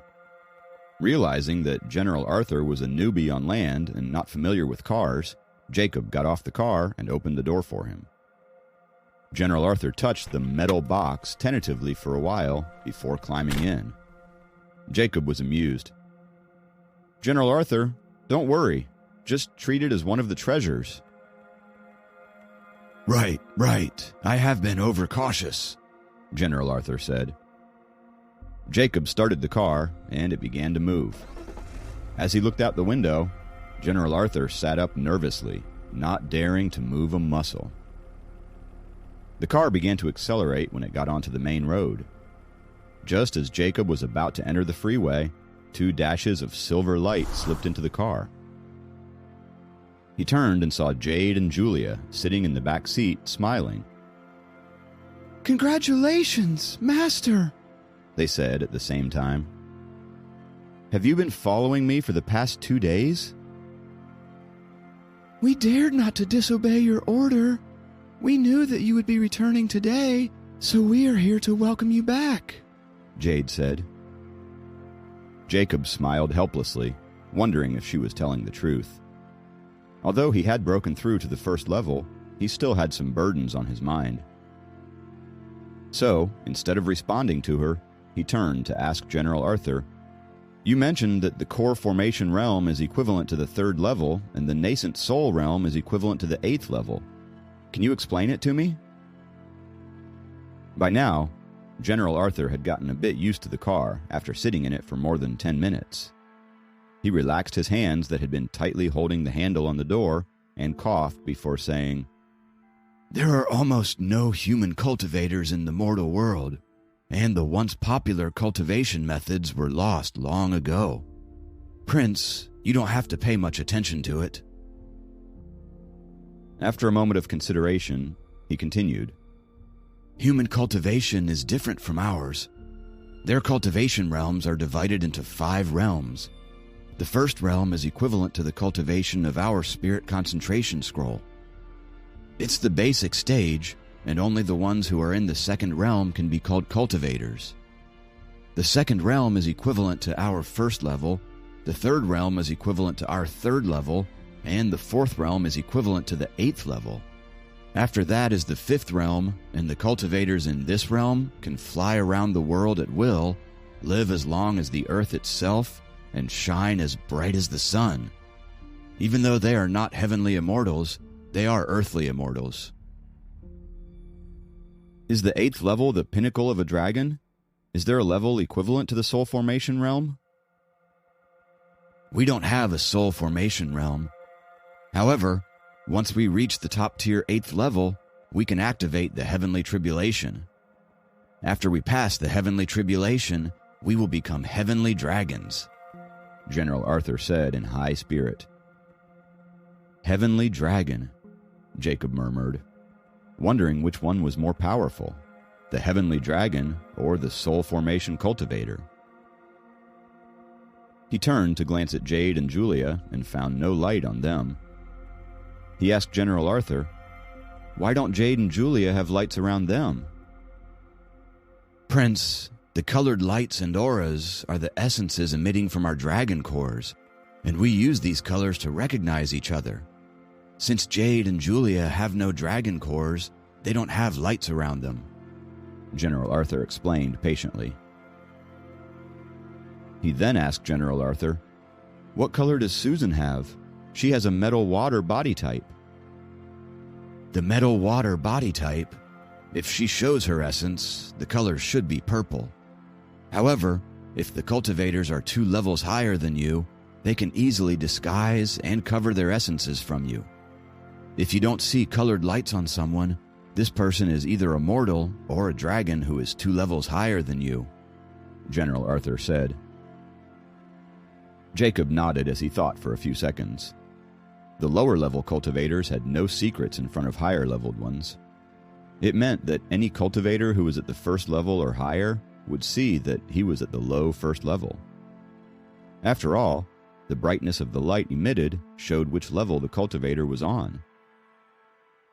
Also, the inspectors have their own ways of disguising themselves and recognizing others. That is why even I can't recognize the inspectors who purposely hide their identities," General Arthur added. It was these stealth techniques and disguises that made the inspectors terrifying. Inspectors like Susan and Tom, who had revealed their identities, were easy to deal with. The real trouble lay with those secret inspectors who lurked in the shadows like secret agents. On the other hand, it was the establishment of inspectors that made the forces in the Dragon Tribe cautious of their behaviors, since they were under the inspectors' watch. The rules and regulations prohibited them from flying in the sky at will, harming the mortals, and killing each other. They had protected the Dragon Tribe from exposing themselves to the mortal world, and they had made sure that the mortals could go on with their lives and continue the race. To some extent, the handful of soul formation cultivators in the mortal world were the forces that balanced the power of the Dragon Tribe. If the Dragon Tribe ever decided to go back on their promise and mistreat the mortals, these cultivators would attack the dragons together. The car entered the freeway. Jacob stepped harder on the gas pedal, and the car quickly accelerated. General Arthur sighed as he looked out the window. "Is this the car that you mentioned last time? The speed is quite fast, almost as fast as flying on a mid-tier treasure." Hearing General Arthur's laments, Jade and Julia, who were sitting in the back seats, smiled at each other with their hands over their mouths. "This treasure doesn't need nature essence and can be driven by mortals. It's amazing." General Arthur continued to lament. Jacob shook his head helplessly. It was fortunate that General Arthur was only here to host the party and would return to the Dragon Place tomorrow. Otherwise, he would cause a scene on land. The 3-hour ride from the village back to the city was not boring when General Arthur and the sisters kept Jacob company. Night had fallen when they arrived at the city. General Arthur didn't dare to bother the Dragon King's family, so he decided to spend the night at Liam's home. Jacob decided to join him and also spend the night at Liam's. Coming out of the garage, General Arthur was both cautious and curious about the things that he had never seen before, such as the elevator, electric lights, and hot water shower. He touched everything and would be alarmed when he triggered something like the TV or the lights, thinking that he had made some unforgivable mistake. Jade and Julia were having fun while they showed him around. They also didn't know what was what when they first came onto the land, but they learned fast. Comparatively, General Arthur was slower than them in accepting new stuff. After one night, Jacob felt that his first level had gradually become stable, and he could release and pull back the 5 elemental sword energies at will. However, his strength was still weak. His most powerful attack could only make a dent in the vase that Liam gave him for experimenting. When he cultivated during the night, he recalled the stone monument in the Dragon Temple on top of Wildcat Mountain again. After the characters and inscriptions were reorganized on their own and given a new meaning, Jacob finally understood that the inscription needed to be read in different sequences. The inscription was the general guideline of the 5 elemental cultivation. It explained the 5 elements from the perspective of the heavenly path. Jacob thought it was just a simple method to master water elements and was on the wrong path. But in his current realm, Jacob couldn't understand the deeper meanings behind the inscription. It was too profound for him. After a night of cultivation, Friday came. Sophie's birthday party would begin at 6 o'clock in the evening, but the guests could come any time after 5. The venue was Amelia's, the best fine dining restaurant in the city. Liam drove General Arthur to the restaurant, while Jacob drove Jade and Julia back to the campus.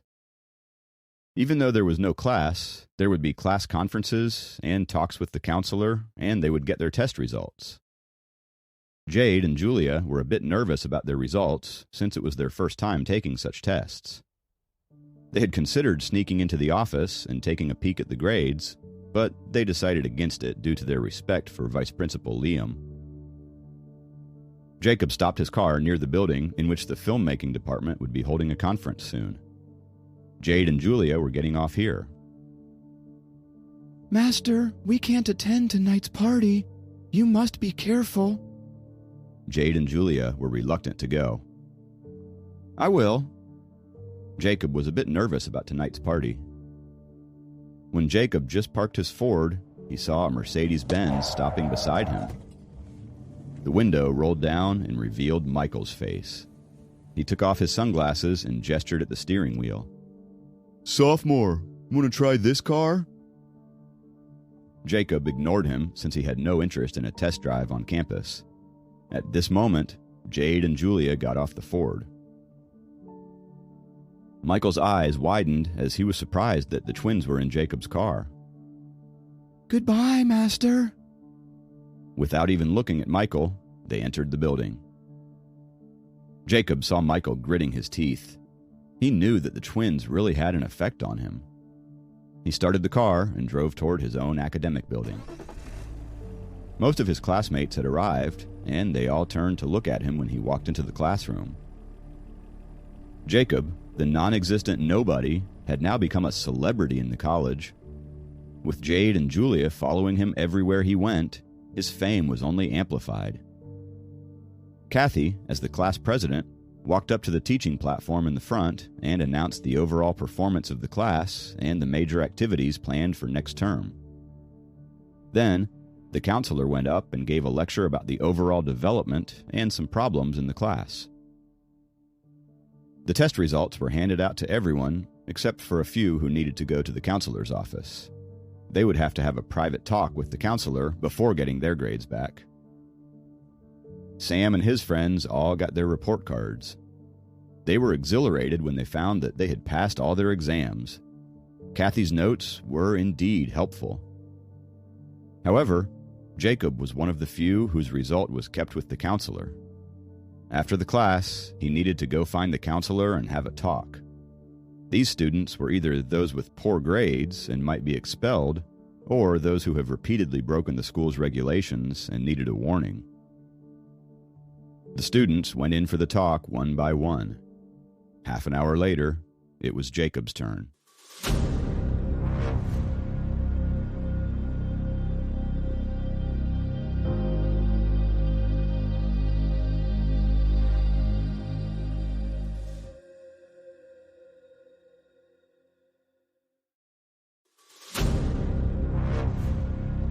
Episode 169, Sophie's Birthday Party.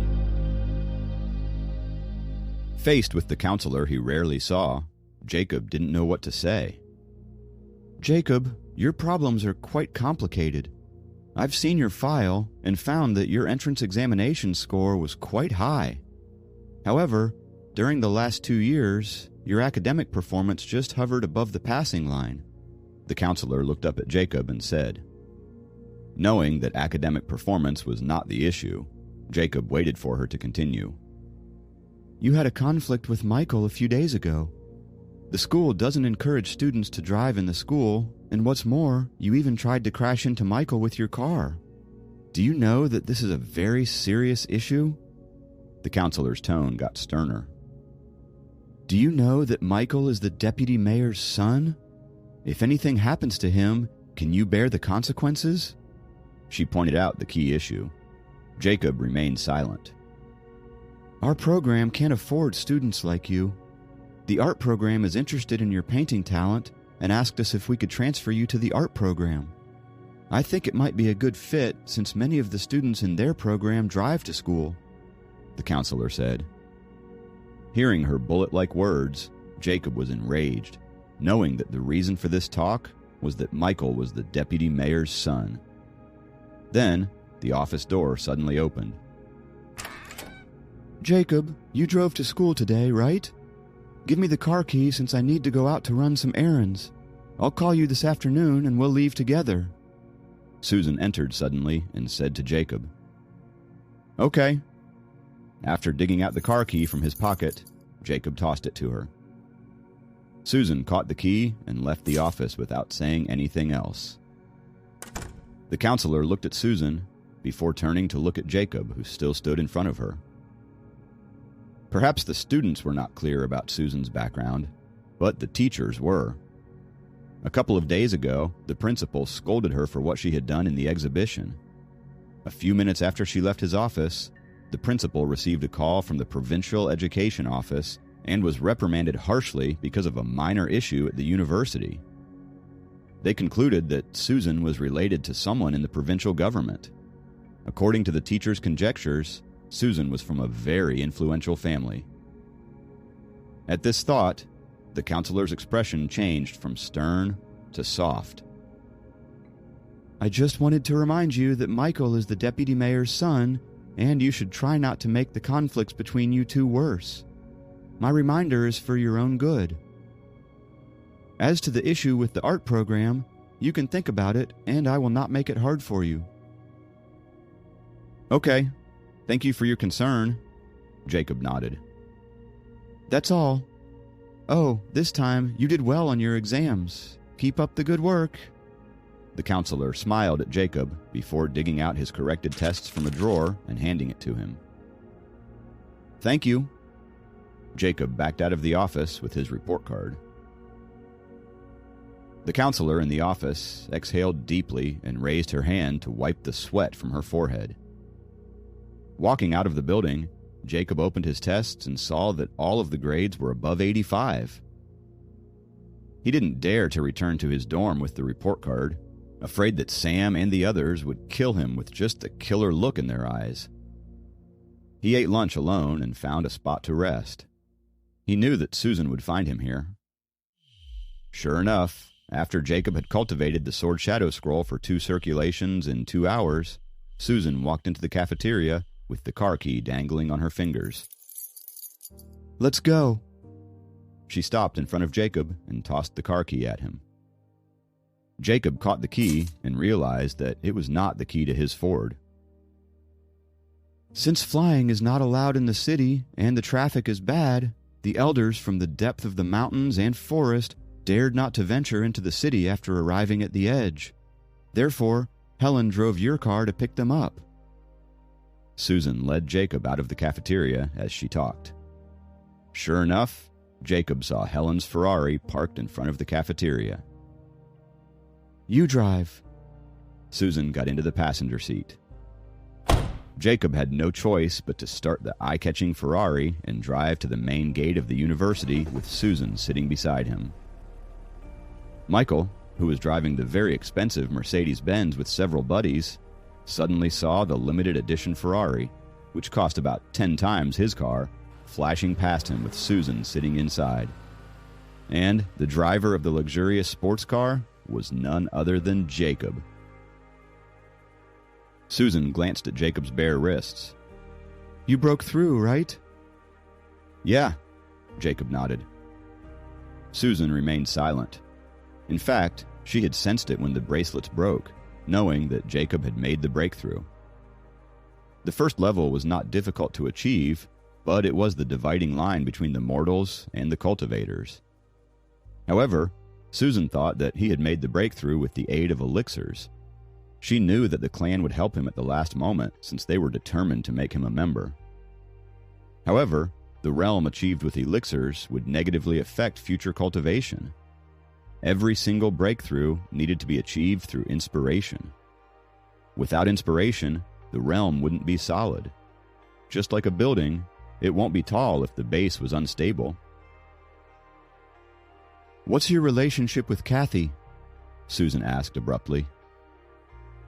We're classmates, Jacob answered, after a slight hesitation, surprised that Susan had brought it up. Okay. Susan clenched her fists but didn't say anything more. She was only cautious of one person on campus, and that person was Kathy. On Kathy's left shoulder, there was a pale blue mark. The mark wasn't even visible to the 8th level masters like Helen. Only inspectors could see this mark. In the Dragon Tribe, the ones who could attack mortals when necessary were inspectors. However, with the mark on her shoulder, Kathy was a person whom even the inspectors couldn't touch. It was because the blue mark signaled that Kathy was under the protection of a soul formation cultivator. Even the arrogant Tom Lester must avoid her after seeing the mark, because he would die if he messed with a soul formation cultivator. Even the inspectors dared not to investigate the soul formation cultivators. That was why Susan didn't pursue the topic. Oblivious to Susan's dilemma, Jacob thought that he had been too close to Kathy recently, and Susan was concerned as Sophie was like a sister to her. When the car arrived at Amelia's, a valet in a suit immediately walked up and offered to drive the car to the underground parking lot for Jacob. Seeing the deep blue light emitting from the valet, Jacob knew that the handsome man was a member of the clan who was here to help with Sophie's party. The moment Jacob and Susan entered the hall, they saw a poster at the entrance with information about Sophie's birthday party. If outsiders saw this poster, they would have thought that it was just a rich girl's birthday party and not the princess of a mighty dragon clan. The spacious marble-floored hall was filled with people. Jacob found that even the service staff were emitting lights. Most of them were blue, and they were mingled with some whites, greens, reds, and yellows. He even saw some kids emitting gray light as they frolicked with each other.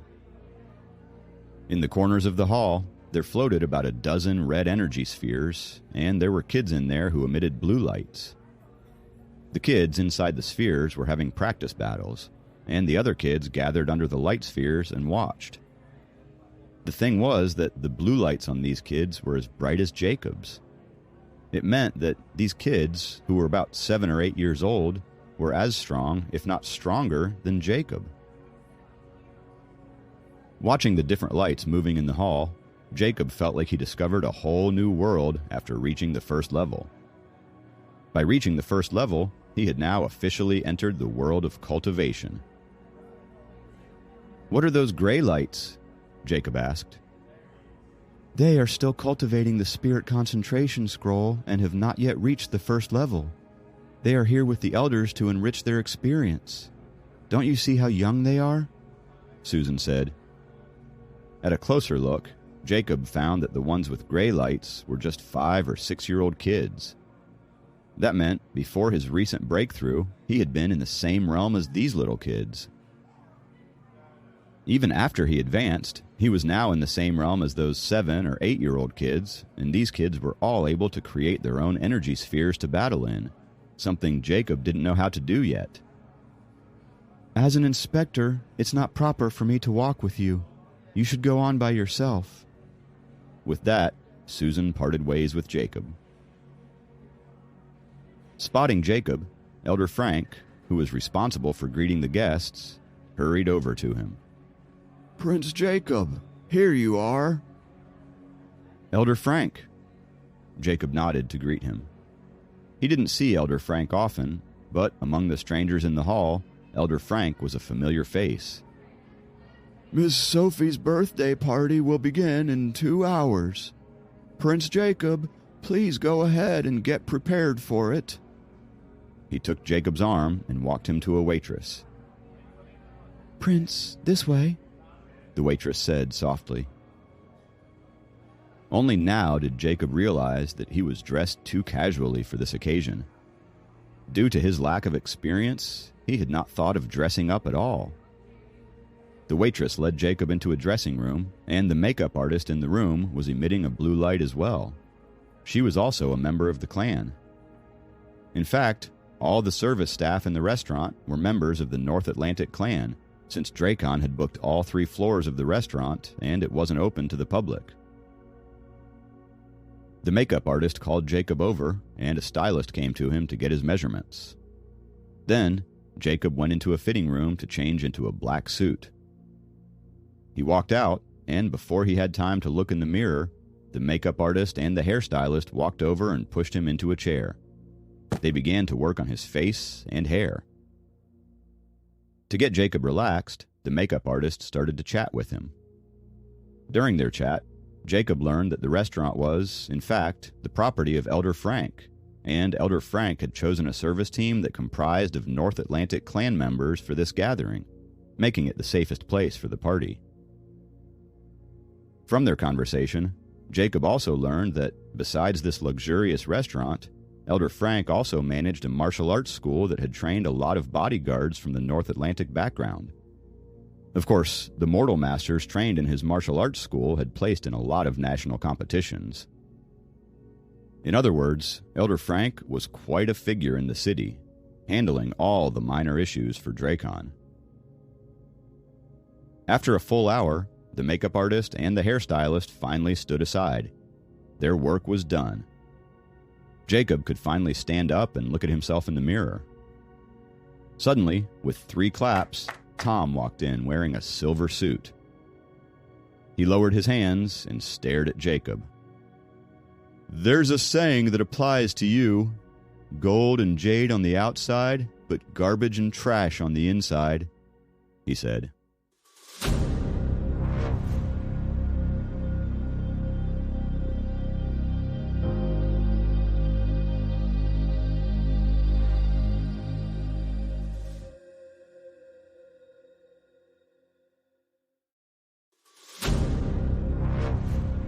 Episode 170.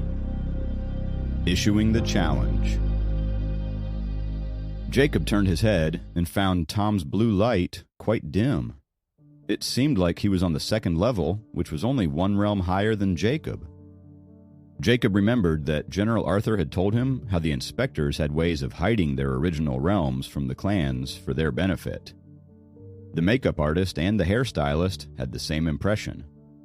They took 1 step forward and said to Tom, "This is the North Atlantic's dressing room, and no one can come here uninvited."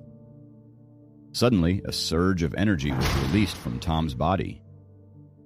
The makeup artist and the hairstylist stumbled several steps back before crashing hard into the wall.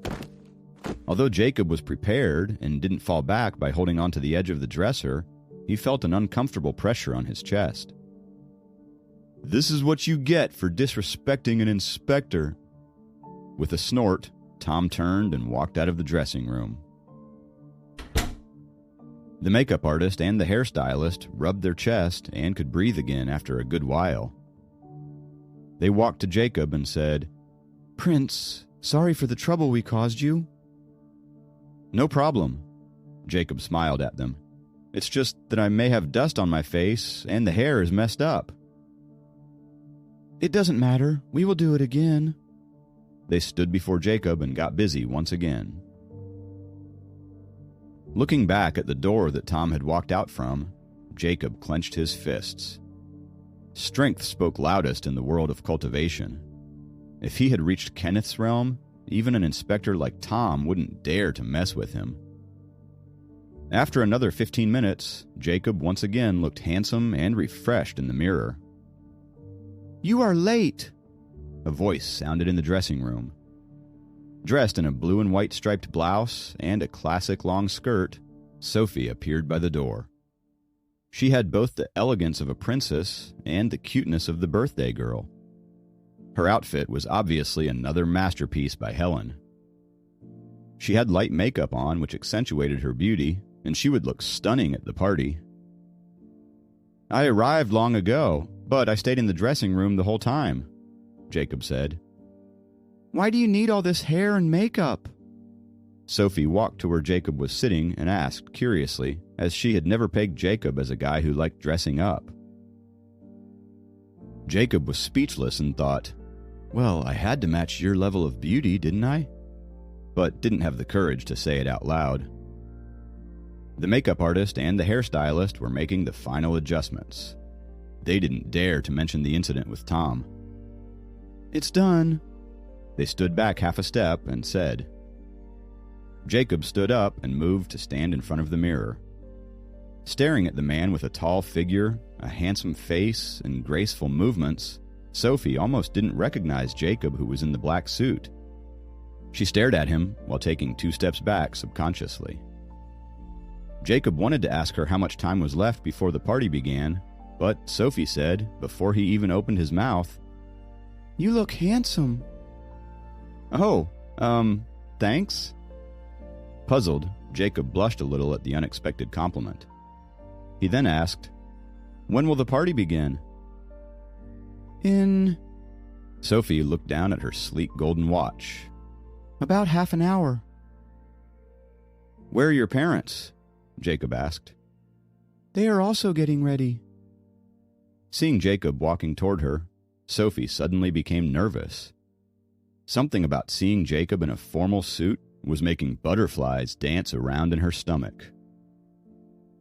She abruptly made an incoherent excuse and almost ran out of the room. Jacob was confused by her behavior at first, but he let it go, thinking she must be busy on her birthday.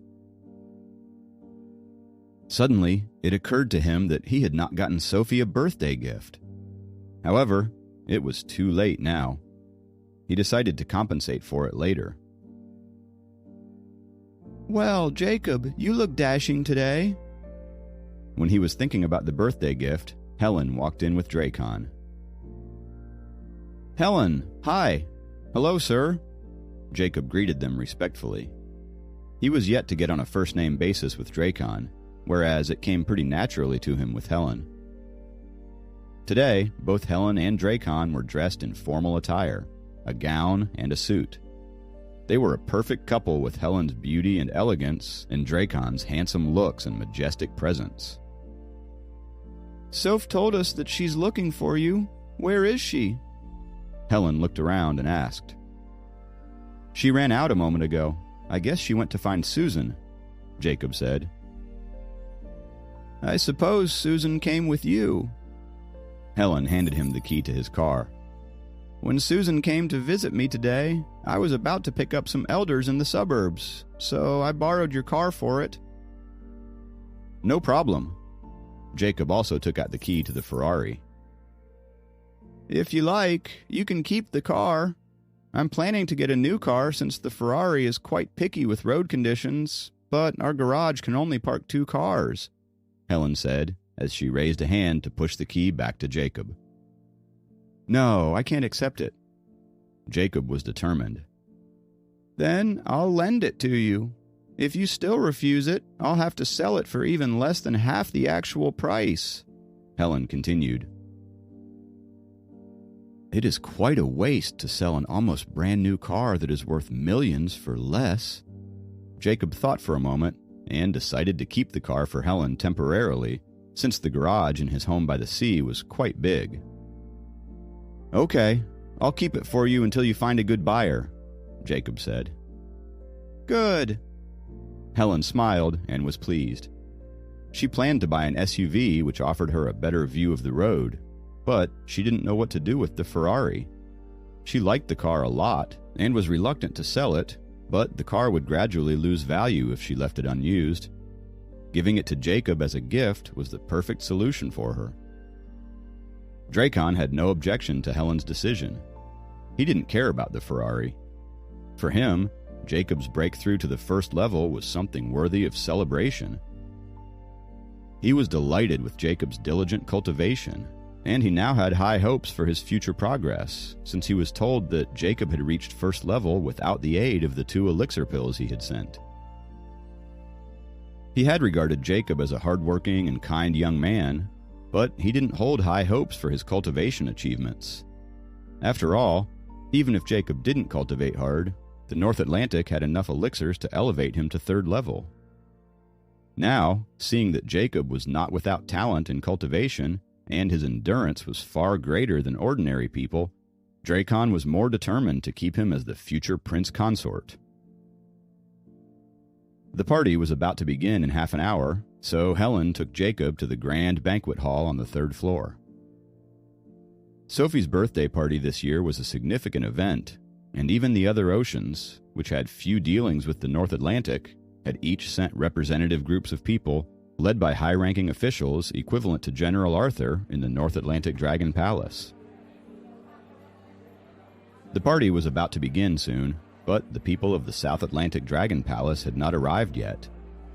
When Jacob entered the grand banquet hall, he found that most of the people in it emitted blue lights, while only a few had different colors. Those with different colors didn't emit strong lights, but by their old looks and the respectful attitudes the others showed toward them, Jacob knew that they were the most powerful cultivators here. True masters knew the importance of modesty. "That is Elder Sean from Wildcat Mountain. He is the #1 elder of the Earth Elemental Dragon clan in the East and has a cultivation power of 600 years. That one with long eyebrows is Elder David from the Delta Forest. Although he has retired from the throne of the Wood Elemental Dragon clan, He, as the former Dragon King, still has a strong influence. That red-faced elder emitting red light is Elder Paul, an elder who cultivates a fire elemental technique. And that one... Helen led Jacob into the hall and pointed out the most influential guests so that he wouldn't offend them by accident. Jacob listened carefully, knowing that they were senior hermits, and Dracon took a ton of effort to invite them to the party. Their appearances at the party showed their respect and support for the North Atlantic Dragon Clan. They were a force the South Atlantic had to reckon with if they wanted to start a war with the North Atlantic. "Well, well, well, little Helen, you are as pretty as I remembered." The red-haired and red-faced old man walked over and said to Helen with a nostalgic smile. He wasn't circulating any techniques, but the heat he carried was a bit overwhelming for Jacob. The burning sensation heated his face. If this elder had shown his face on the street, he would have made a scene. No wonder Helen had to pick them up. "Hi, Elder Paul. Are the dishes here to your taste?" Helen asked politely. "They are good. The only problem is that they dry up as soon as I touch them. Obviously, they are not as good as the stuff in your dragon palace," Elder Paul said with a chuckle. "It is because your cultivation of the fire elemental technique, burning flames in wilderness, has reached such a high realm. It's a blessing that you haven't burned up everything in the mortal world," Helen said with a chuckle. "You are still such a sweet talker." Elder Paul glanced at Jacob. "And is this Soph's prince consort?" "Hello, Elder Paul," Jacob said. "Good, good." He nodded and looked Jacob up and down. "He's indeed a handsome young man. But he's only at first level, not very high, right?" "He's still young, and there's a long road ahead of him." Helen smiled again. "Please take a walk around the place. The good stuff will be served once the party begins." "Good." This Elder Paul wandered away, and the burning sensation that Jacob was feeling instantly disappeared. Helen introduced Jacob to the elders one by one. Meanwhile, Dracon was busy greeting the other guests and had no time to make rounds with them. After the introductions, Jacob found that the elders were all cultivators with unfathomable powers and were as mighty as Sophie's third uncle.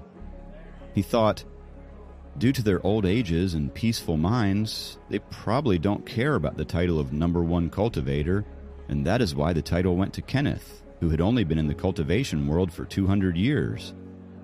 However, Kenneth is an extraordinary genius, since he had reached top-tier 8th level in only 200 years.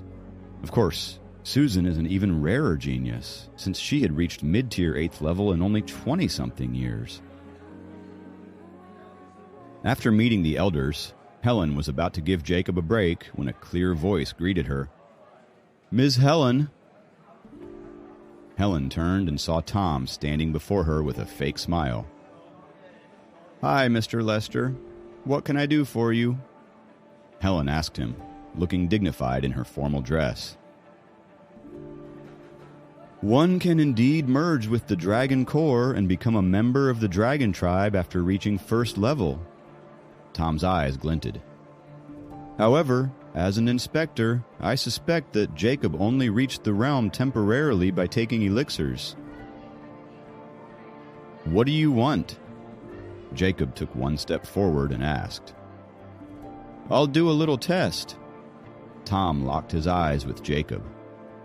"If you are truly a first-level cultivator, you won't be afraid of the test. One thing the inspectors could do is to evaluate the level of realms." "Jacob, let me handle this." Dracon walked over and said firmly. "I have a suggestion, Mr. Lester. You may lower yourself to first level and fight with me. What do you think?" Thinking back to the competitions he had seen in the hall among the kids, Jacob asked abruptly.